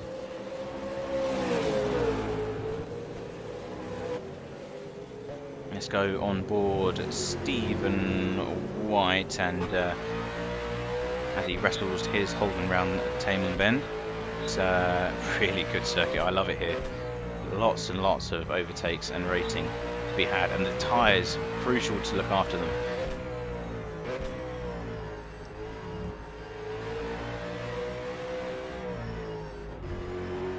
Oh, a nice change up, early change up of gears there.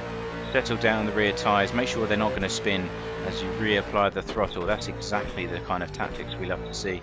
That's a very technical driving style that you require to handle these very powerful V8 Supercars. Into the final corner.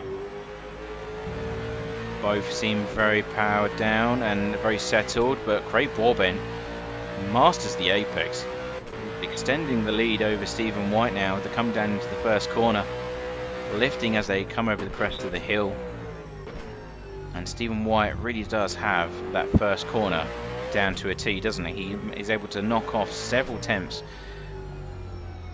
before they reach the apex. So bit of a sideways moment though coming out of turn 3. That extends the gap back up slightly as they vie for that extra tenth or two. Let's go back towards Justin Bryce and Mark Young, because this is starting to come together as well. Justin Bryce 0.4 seconds ahead of Mark Young. Coming into the hairpin, Alex Kiedis is in the background, as is Brett Gooden.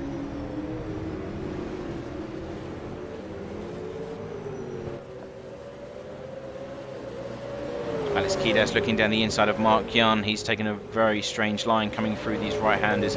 It's very important to stay on the racing line. Oh, Brett Gooden, as I say that, Brett Gooden's going on an adventure. He goes off the racing line sideways for a moment, but managed to hold his car in order and get back underway once more. Back to the leaders. Looks like this is closing together once again. Stephen White now within 0.2 seconds. So Craig starting to feel the pressure. Perhaps last lap times pretty much identical. 1:4.87, 1:4.88 by Stephen White being the latter. And looking down the inside, trying to maybe force a mistake here from Craig Broadbent in the fight for second.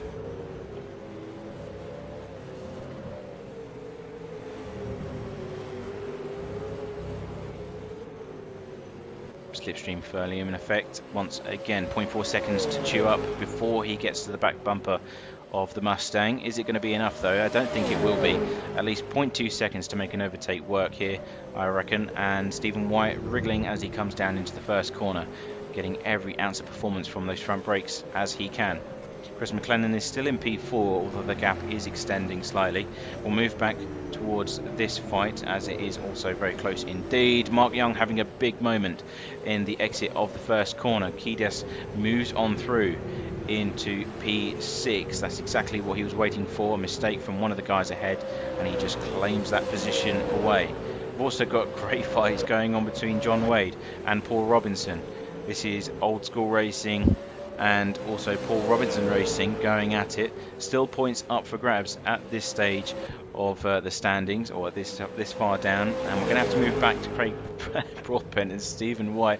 My voice is going to be gone by the end of this race. There's battles all over the place. 0.5 seconds between them, coming down into the final few corners of this particular lap. Or sorry, sector 2 even.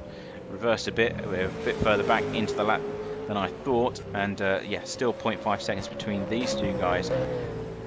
Switching back to the three-way fight between Justin Bryce, Alex Kiedis, Mark Young. Looks like maybe Brett Gooden is falling away from this one. He's 2.5 seconds shy of this three-way battle. And a small mistake there from Justin Bryce. Goes onto the grass at the exit of turns 14. Kiedis going down the inside. A slight little look, but got his nose chopped off, closing the door just in the nick of time before he can take full advantage. Very close together as they power down into towards the final corner now. On board with Mark Young, coming into the final corner, powering down in the Peanut Racing Holden. Alex Kiedis' Mustang occupies pretty much the entire front view here as we drag race down towards the first corner.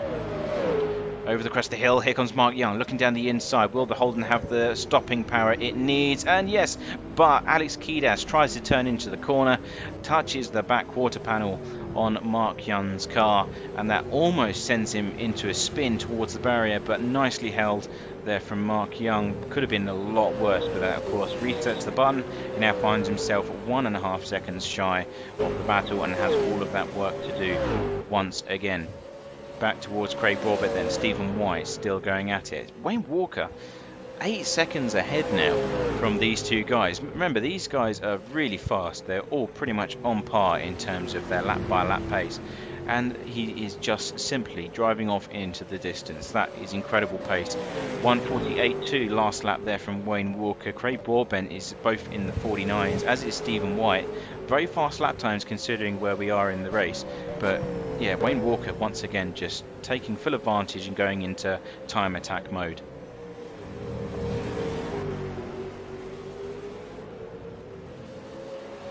Still battles to be done between these two though, that's for sure. 0.4 seconds.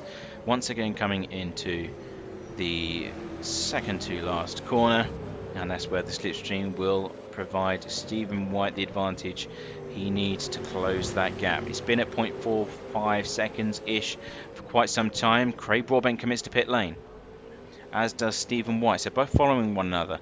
So, of course, Stephen White was saying in the interview between these two races how these guys have been practicing strategy and found pretty much the perfect balance between all of them, as we have 21.5 minutes left before the checker flag is flown. And maybe he's trying to copy the strategy that Craig Broadbent employs to make sure he comes home as high as possible. Got a lot of positions moving around. We have Paul Robinson giving chase still to John Wade, who is a further 1 second up the road, so definitely something to keep an eye on. Oh, actually John Wade going very wide into turn 1, misses the brake marker completely, goes into the runoff area. Paul Robinson straight through down the outside at turn 2. Good stuff. Stephen White is back up to speed and has lost position, or sorry, lost a bit of time to Craig Broadbent. The gap up to maybe 2 seconds between these guys now. Alex Kiedis is in pit lane as well, so that's the first of the top 10 to come in. And we now have Chris McLennan up into second place himself, so he's doing a brilliant job. Wayne Walker still in the lead of this race though. Now the question will be, when does he decide to come into the pits, and how will that affect the grand scheme of things, of course.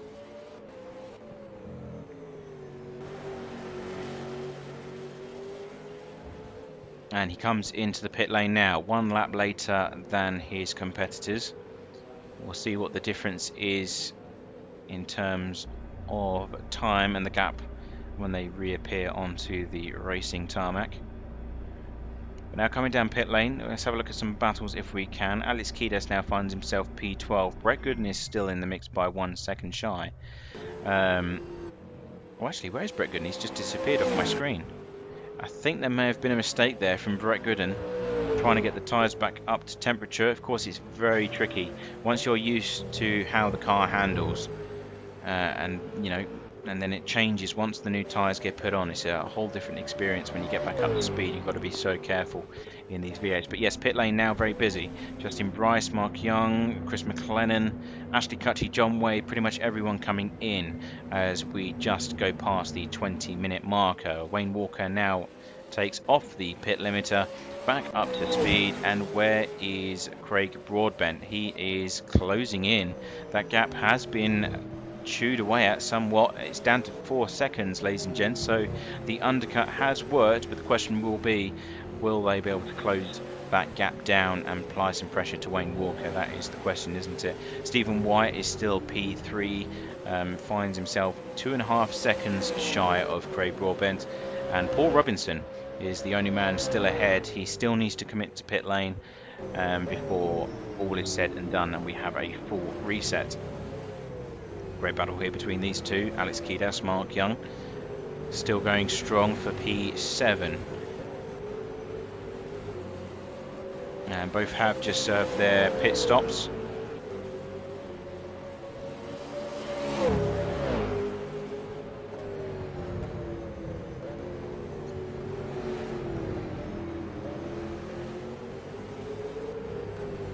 And it looks like Justin Bryce is just up the road as well. So that is the position that has gained the most out of this. These four were fighting from Justin Bryce down to Brett Gooden in P9, P6 to P9. Justin Bryce, after that pit stop, extending his advantage over the rest of the guys. Let's quickly look at this battle though. Alex Kiedis, Mark Young, closing down to 0.2 seconds as they come into Sector 2.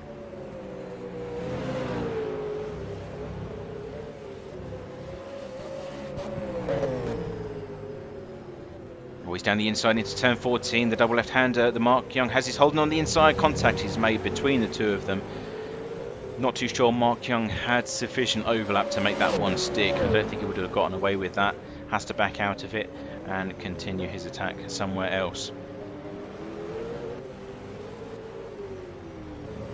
And Paul Robinson into pit lane now for the 83. He will be dropping down the order as these guys come down. He is the final person to come into the pits. And gets going once again. Probably find himself P10 or 11 or somewhere around there. And let's have a look at the lap time. Justin Bryce here, of course, he's just served his pit stop. So we don't have a relative lap time for Justin up ahead, but we have a 1:49 here from Alex Kiedis. We can only assume Mark Young is going slightly quicker because he is closing down that blue Mustang. Heavy braking down into the hairpin. Ooh, both slightly going deep into the corner, looking for that late apex.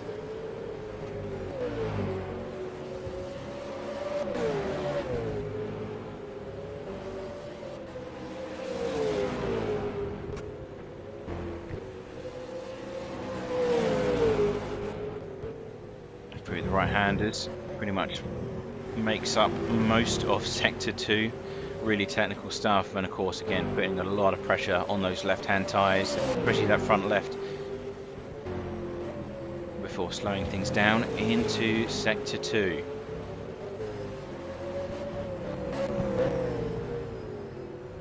Mark Young certainly looks a lot more confident at this stage of the race. 15 minutes still to go to the Chequered.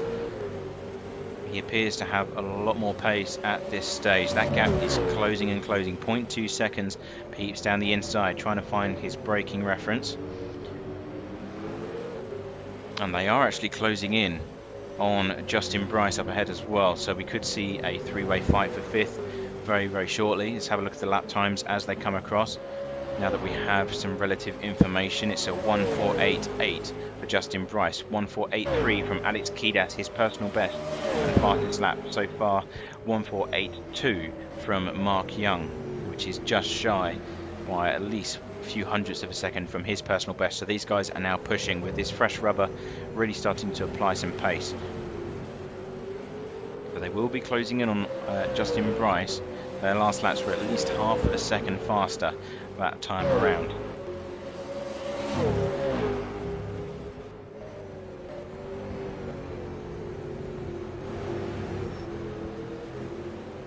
Now we would go on board with these guys, but unfortunately no onboard cameras for Alex Kiedis or Mark Young. It's always good to see the driving inputs and see how aggressive they're turning into the corner. Really, you get a sense of how difficult it is to handle the lumpy V8 Supercars. But unfortunately, no such thing for this battle. The leaders, just quickly comment on that. Wayne Walker, the gap has pretty much stayed at 4.5 seconds, so it has come up ever so slightly. He's just set the fastest lap of the race, has Wayne Walker, 1:4.56. So he is starting to really push. I mean, Craig Broadbent 1:4.7, so already 2-second gap to the leader on that last time by. And Wayne just coming across the start finishing line now with a 1:48, so it is starting to settle down now as the tyres come up to temperature. Stephen White still finds himself 2.2 seconds. I've just missed the overtake between Alex Kiedis and Mark Young. That's spectacular commentating there, Matt. Brilliant stuff, well done. But yeah, as I was looking at the timing sheets, Mark Young has made the move on Alex Kiedis. Apologies for that. And he is now in P6, coming across the start finishing line. Let's have a look at the times coming through. 48.7, Justin Bryce at 49, so regardless of these two fighting, he has still lost time, and they will be closing in for the kill, so he has to do a bit of more work, does Justin Bryce, if he's going to keep these two at bay. Brett Gooden under pressure from Craig Stoddard. He's having a really good second race, and closing in for 9th place at the moment. So Starship Racing doing all they can to hold him off. And let's see what they can do to bring this one home. Still a bit of time left, 12 minutes before we get to the end of this race. All down the inside goes Craig Stoddard, puffs the smoke from the Mustang, gets it all under control. He had the nose on the inside line, but yeah, just rustling the Mustang a bit too much. And Starship Racing and Brett Gooden going around the outside, just maintaining that throttle, and able to clear him just in the nick of time before we get into the really technical high-speed corners. Oh, slightly sideways there. Brett Gooden, a bit sideways.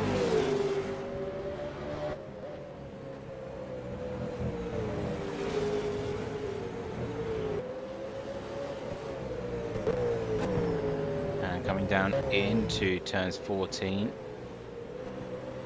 Switch back to Justin Bryce and Mark Young. Let's go on board with Justin at the moment. He's obviously struggling ever so slightly at this stage, and coming under pressure from Mark Young. I love the VR headset that this gentleman has.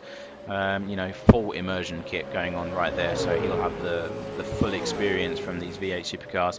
Coming down into the first corner, down the inside goes Mark Young. He's really on a charge in the second stage of this race, side by side as they come through turn one. Bit of contact, nothing too serious though, as they vie for the apex. Justin Price still side by side. Down the inside goes Mark Young into the apex of turn 3. Alex Kiedis joins the fray as he attaches himself on the rear end of the 333. Coming through the left-hand kink down into turn 6. Could we see retaliation here from Justin Price? Coming heavily into the braking zone. Mark Young holds off the inside line though. That will mean that Justin gets the late apex though. Can he come back into the next few corners? We'll have to wait and see. But no, Mark Young extending now into the fast right-hand corners. And that's where he will be able to drive away as the cars will understeer from heavy slipstream effects.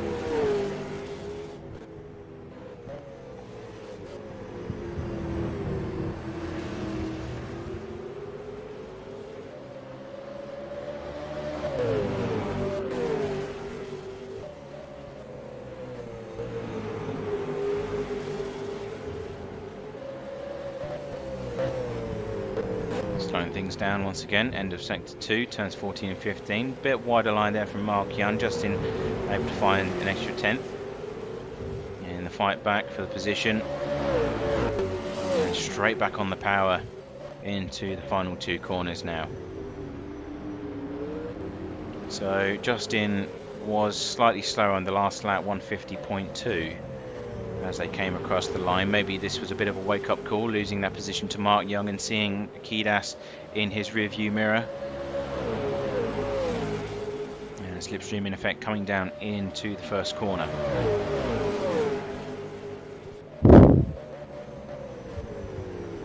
And able to close down a tiny bit. Alex Kiedis doing the same though, so that whatever's happening, this three-way fight is certainly closing each other down. And we could see a move happen at some point. I suspect Alex Kiedis is in a slightly better position at this moment in time, slightly stronger. As we switch back, so yeah, leaving Justin Price to himself. But once again, what I set up, he's got there with the VR headset.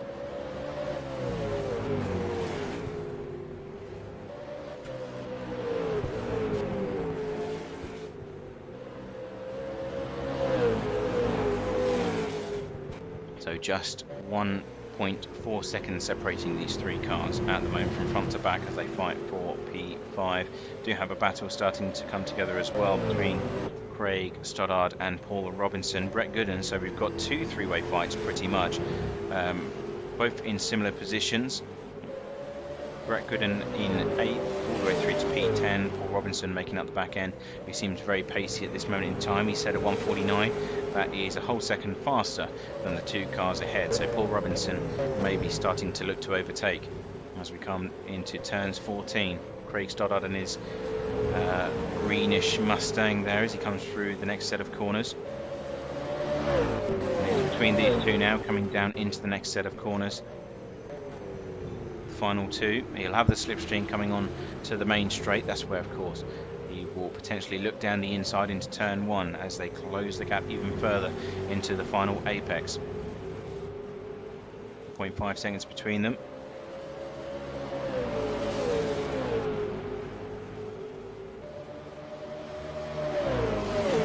And now the problem for Paul Robinson, of course, is Craig Stoddard had the slipstream of his own.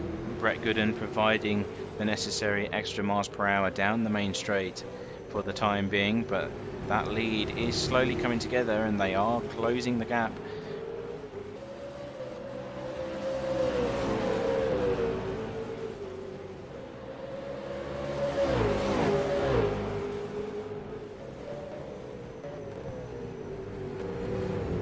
Stoddard having a slight look down the inside. But all that's done is compromise the exit line that he would have taken for the next corner, and Paul Robinson has taken full advantage of that, now only 0.2 seconds behind.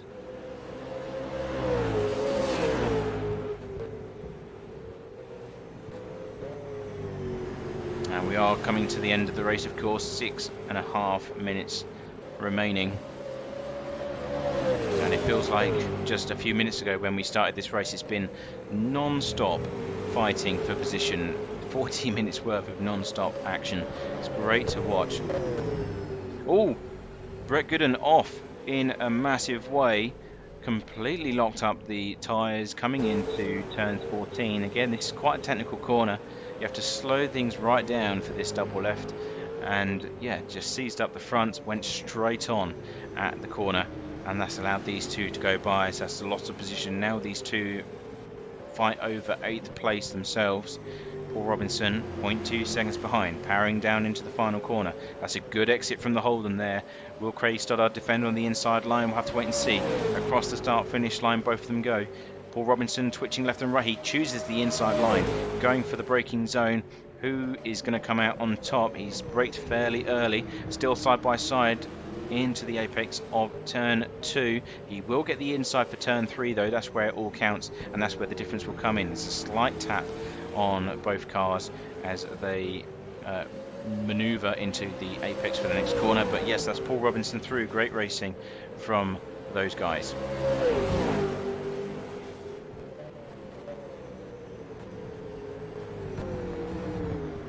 That's not over yet. Of course, Craig Stoddard can still come back at Robinson here.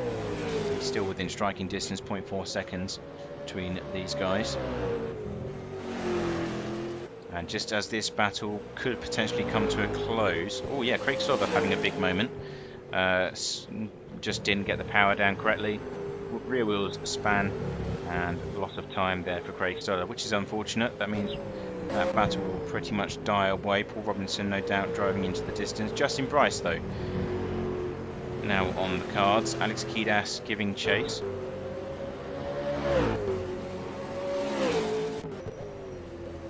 And this battle has slowly but surely extended. Mark Young seems to have a slight advantage over the 333 Holden, and Alex Kiedis himself had a pretty bad lap last time by. It was a 152, so they've clearly been pushing their cars to the limits.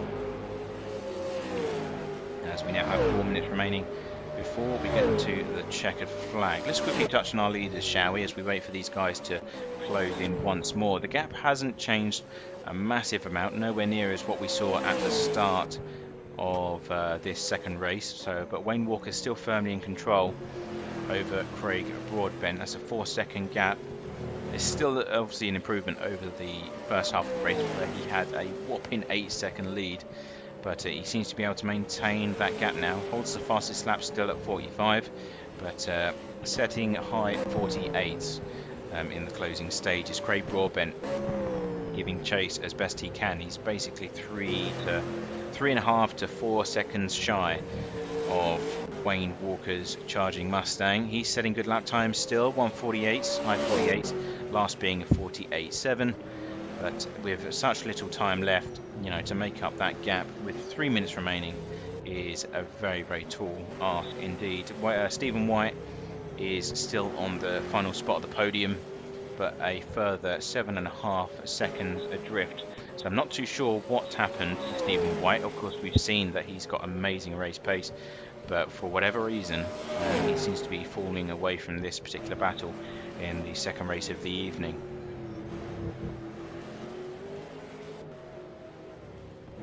We've just seen a change of position between Matt Ogg and Ashley Cutchy here for P12.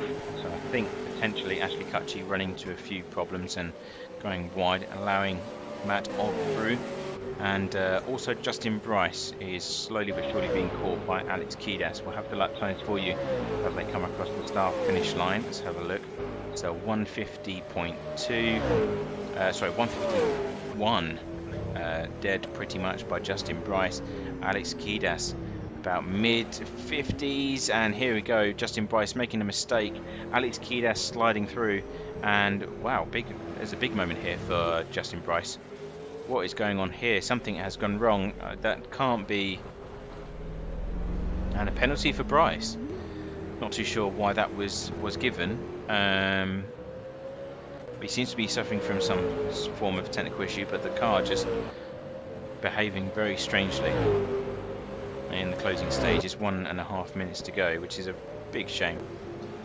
Brett Gooden under pressure from John Wade. The gap is 1.5 seconds. Paul Robinson also catching up to Justin Bryce if it continues the way it is, so he'll lose another position if he's not too careful. He's got a penalty, so he's going to go down the order as it is, but still not too sure why that was issued. Maybe there's something that we have not seen on the stream.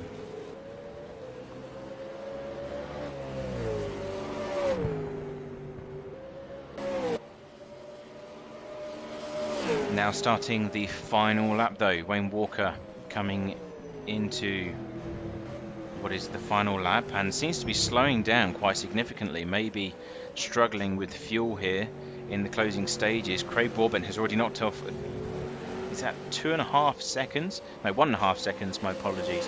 It's down to 2.5 from 4 seconds just a few moments ago. So is Wayne Walker struggling for fuel? That is a big question, or has he just made a bit of a mistake?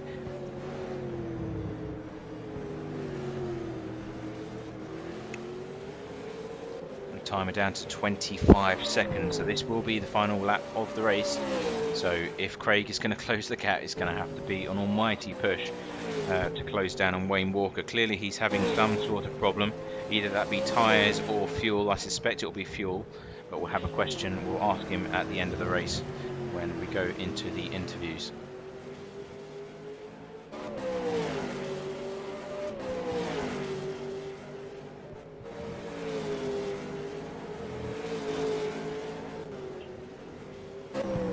Not many corners left, coming into turns 14 and 15, double left-hander, and down to 2 seconds. This is falling quite significantly. You can already see the difference between the two of them on screen just from one lap earlier, but he's coming down now into the final 2 corners. It's not going to be enough time here for Craig Broadbent to close in and claim victory.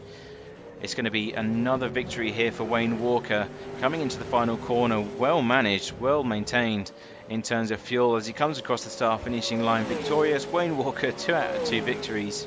He continues his charge. That is now 5 races in a row that he has been victorious, extending his championship lead once again. What a last minute push there from Craig Broadbent though. Very impressive stuff. Love to see it. And he will be surely happy with those vital points in his championship hopes. He will surely move up into 2nd place in the championship standings in the absence of Optisano. But of course Wayne Walker just moving just a bit further away and a bit too far to catch, it seems. Stephen White comes home in P3. He's back in the garage already. And then Chris McLennan in P4. Mark Young, a solid P5 as they come across the start finishing line. Alex Kiedis coming home P6. I mean, of course, Justin Bryce having that issue in the closing stages. And the rest of the cars coming across the finishing line. No further battles, although very close between Paul Robinson and Craig Stoddard. So really great racing from all involved, it has to be said. You know, from top to bottom, it's been spectacular, and that is pretty much your lineup for this evening completed. So, in a short moment's time, we will have a chat with our drivers as one of them comes across the apex in spectacular style.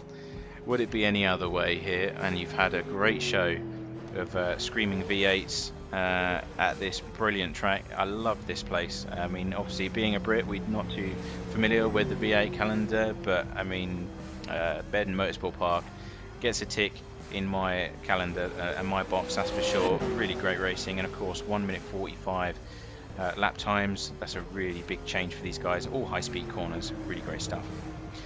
So let's have a quick look at the official results coming in as from race control then. As already mentioned, Wayne Walker extending his championship lead. Craig Broadbent for Race Tech Still Racing coming home a solid 2nd. Great racing between him and Stephen White once again, who comes home on the final podium position. Chris McLennan and the Noble Horse Racing, bit of a lonely race for him, but he'll be happy with that strong haul of points in P4. Mark Young for Peanut Racing, doing great fighting with Alex Kedat for P5, who comes home P6 himself. Paul Robinson P7, Craig Stoddard P8. Good fighting near the end of the race between those. And then Brett Gooden and John Wade rounding out those top 10 positions.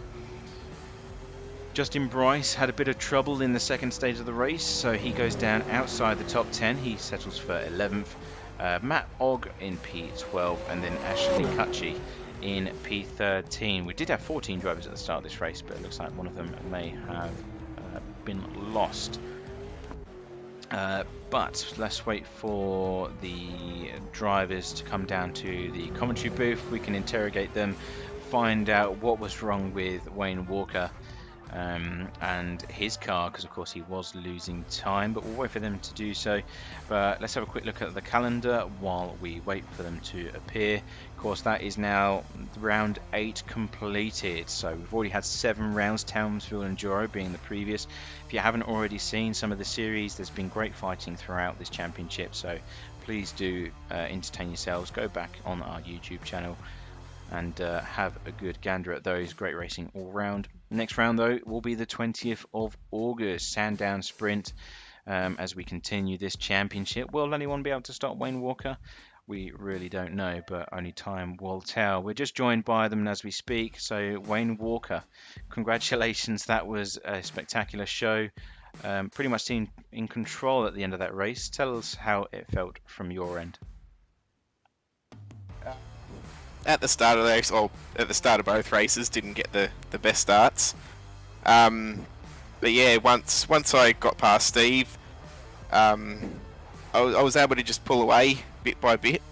Yep. Then after the pit stop, I just pushed for one lap, qualifying lap, did the quickest lap, and then from there just sort of drove smooth and not making any mistakes. I know at the end, Craig was catching, but I didn't really have to push and risk, making a mistake. So yeah, it seemed very much like the Alain Prost kind of approach to things, where you knew the gap you had to maintain and just set those lap times as needed. Was there any issues with the car? Was you running out of fuel or anything? Or was it simply, I don't need to take these risks at this stage to get the victory? Yeah, it was just not having to take the risk. I still had, at the end of the race, over a lap of fuel, so I wasn't worried about fuel or anything, just keeping it on the track. And of course, now you've had 5 wins in a row. Not to blow your own trumpet, your trumpet or anything, but you're in a really good position to win yet another championship. How do you feel at this stage? Are you quite worried going ahead, or are you starting to feel like it's coming your way a bit? You're in safe hands now after the work you've done. It's still never over till the end, because we do drop. I think it's 3 rounds as well. So, but yeah, the race is coming up. There's another 2 or 3 enduros. Yep. Which is, I like the endurance better. So towards the end, it's sort of, I don't know, suits me better, I think. So you've definitely put one on the table when it came to Townsville, which was a great race as well. Coming back from P10, but we've already discussed that. But moving forward now to Sandown, what's that like? And before I ask you that, if I may ask, how did you find the tyres? Because of course, going to Perth, Tasmania, races like that, it's a very short lap time, whereas we've seen pretty much 2 minutes, just shy of 2 minutes. Has that been a different approach from you and inside the cockpit of your car? Or how have you managed the tyres and the high-speed corners here? Yeah, it's all about not turning the steering wheel too much and sliding the fronts, and the same with the rear, trying not to slide it too much.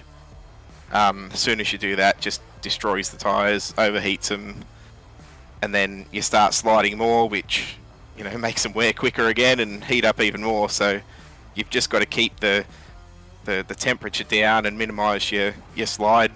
Yeah. Yeah, it's easy. Easier said than done, though.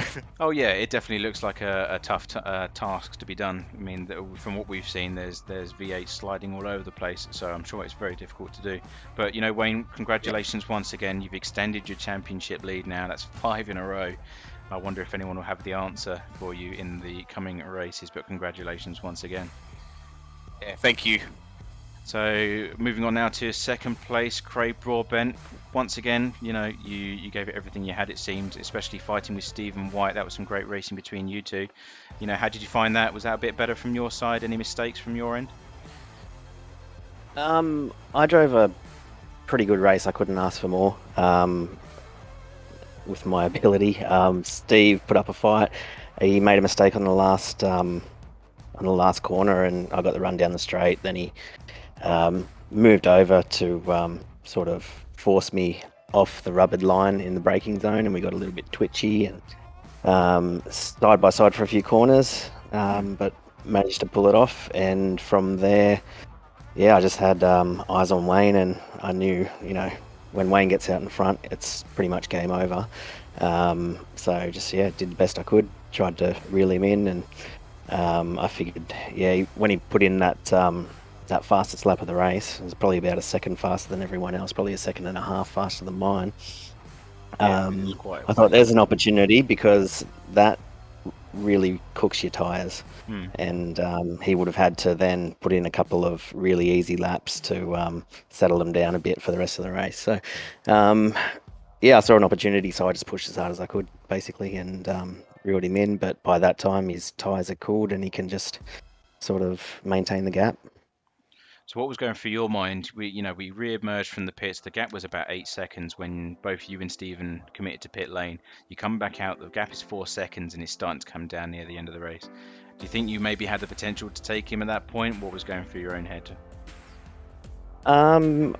Because he had a lap extra before pitting, he had fresher tyres, just everything. Wayne being in front, having fresher tyres, it's not a good mix for catching him. Pit stop. From the last race, I knew exactly how much fuel I needed, and went really low on fuel, so caught up maybe a second or two there. But coming over the finish line, by the end of the straight, I was out of fuel. Oh, you was coasting to the finish? Oh, that I didn't know. Oh, I didn't coast, no. But by the end of the straight, I was going to do burnouts with Wayne, but I had no fuel left for it. No, well, at least you knew you put everything on the table. No fuel left. That's that's it. That's pretty much I was happy with you that. Can't ask for more than that. But congratulations on second place. You will inherit second place in the championship standings. And you just got to find that extra bit to catch up to Wayne now. It's going to be a tall order, but we'll see how it all unfolds. But congratulations again on your 2 podium positions this evening. Yeah, thanks. And Stephen, that just leaves you. It was a great battle both in the first and the second race. From our perspective up here, did you seem to struggle a bit, maybe perhaps in the first race? You seemed to fall a bit behind after the fight, and there's a few deep moments into turn 1. Walk us through those. Yeah, I think overall, looking at what we had to work with tonight, I'm actually quite happy, to qualify in the front row, to lead both races. And when I was in control of the race, I could drive at the speed I wanted to. Yep. So I could look after the tyres. So even though I didn't feel 100% with my setup and with everything that I had going for tonight, I knew if I could just control the race, I'd be okay for a little while. And then it was going to be down to Wayne and Craig to see how hard they wanted to push towards the end. And the one thing I was really struggling with, as you saw tonight, and Craig mentioned it before, that I was struggling through the final corner, and when you go over the bump, I just couldn't get the car settled fast enough. And when I make it better there, it made it worse in some other spots. But the worst part about tonight, as you know, like when you make little mistakes, like Wayne's there, Craig's there, and obviously we didn't have a few of the other guys who tend to run at the front as hardcore as what we are. But look, it's always great fun. It's always great fun racing against Craig. We race door handle to door handle and rub mirrors, and the same with Wayne. It's great fun, And when Craig came into the pits, I gone, you know what, I'm going to follow him this time. So even though I hadn't pushed box for coming into the pits. I'm just going to follow him, and obviously he had the fuel strategy mix. And when he went out that couple of seconds in front of me, I gone, that's it, it's all over. And so I pushed for a lap, and I just couldn't reel him in, so I just enjoyed the rest of it. And a good friend of mine, Nick Higgins, who works at Sign Zone, he does a little bit of racing online, and I'm trying to get him to, once he gets his simulator, to come and join us at R Factor in the Down Under series. And he said to me, he goes, remember, White Dog, slow in, fast out, hit your marks, which is all the things we talk about. And but I'll tell you what, when those boys got in front, it was difficult to hit my marks, because just to try and keep the corner speed and get the rotation, when they were just performing that 5% better tonight, I'm happy. I'm wrapped with being on the podium in both races. Yeah, it was, again, no, I know it sounded a bit negative what I said about, you're deep into turn one, but it was fantastic to watch, and very entertaining from up here. And you three boys, and again, as you mentioned, there's a few others that are always in the mix as well. You are absolutely on the limit with each other, like lap time for lap time. There's a few tenths in it most of the time, and then it pretty much will happen in the first or second stint. That'll be the difference between who will take victory, which I absolutely love about this series. So once again, thank you for putting on a show for us here at CFS, and for all those watching, and fingers crossed your friend will join and put another show for us as well. So really looking forward to that. And Stephen, congratulations on your 2 podium positions. And yeah, we'll see where the championship takes us going forward. Really looking forward to it. Thanks, Matty, and congratulations to Wayne and Craig again tonight. Congratulations to DUS on another great night of racing, and we'll see you all next time. Yep, thank you, gentlemen. Anything else from you, Wayne or Craig? Anything you want to add? No, not really. And yourself, Craig? Yep, all good. I think we got it all out. I'm sort of pretty happy with the way that race finished, and hopefully I can take the momentum into the next one. Yeah, that's about it. Thanks to Dus, Steve, and Wayne for a great race. Well, we'll leave it there then, gents, shall we? Thank you very much for joining us in the commentary booth and give us an insight into your evenings. But congratulations again. Thanks, Matt. Yeah, thanks, Matt. So once again, ladies and gents, what a race that was. I mean, you couldn't ask for anything better. Round 8 of the Supercar Championship. We're now officially in the second half of the season. Things are really starting to spice out, and Wayne Walker, can anyone really find an answer for him? That is the question, isn't it? 3 race victories in a row, and he will sit very tidily in the 2000s in terms of points when all things are added up. I don't have the exacts for you, but certainly it'll be a tall order for anyone in the championship standings now to catch up and overtake. So he's pretty much on track to take a 3rd championship, it seems. But of course, as he rightly said, it's not over until it's over. So for those that are interested in joining this series, if you are looking for some V8 fun, please do look these guys up. They are a great bunch of guys. As you've seen on track this evening, they can go wheel to wheel, they can go bumper to bumper, and most of the time it ends with a smile on each other's face. So they know their stuff, and they are really competitive with one another. So hit them up in the links below if you do want to join the series. And fingers crossed you'll be joining the next time round in the series, and you could be going side by side with Wayne Walker. Who knows? The world is an unpredictable place. But that is us said and done for round 8 of the series. As mentioned, round 9 will be on the 20th of August at Sandown. Please don't miss it. If you do enjoy the series, it's going to be full of overtaking action once again. And from us here at CFS, we will pretty much sign off for the night. Please do consider giving the stream a small thumbs up. Helps these guys get the exposure that they deserve. And we will leave you to it for this evening. Take care out there, and good night.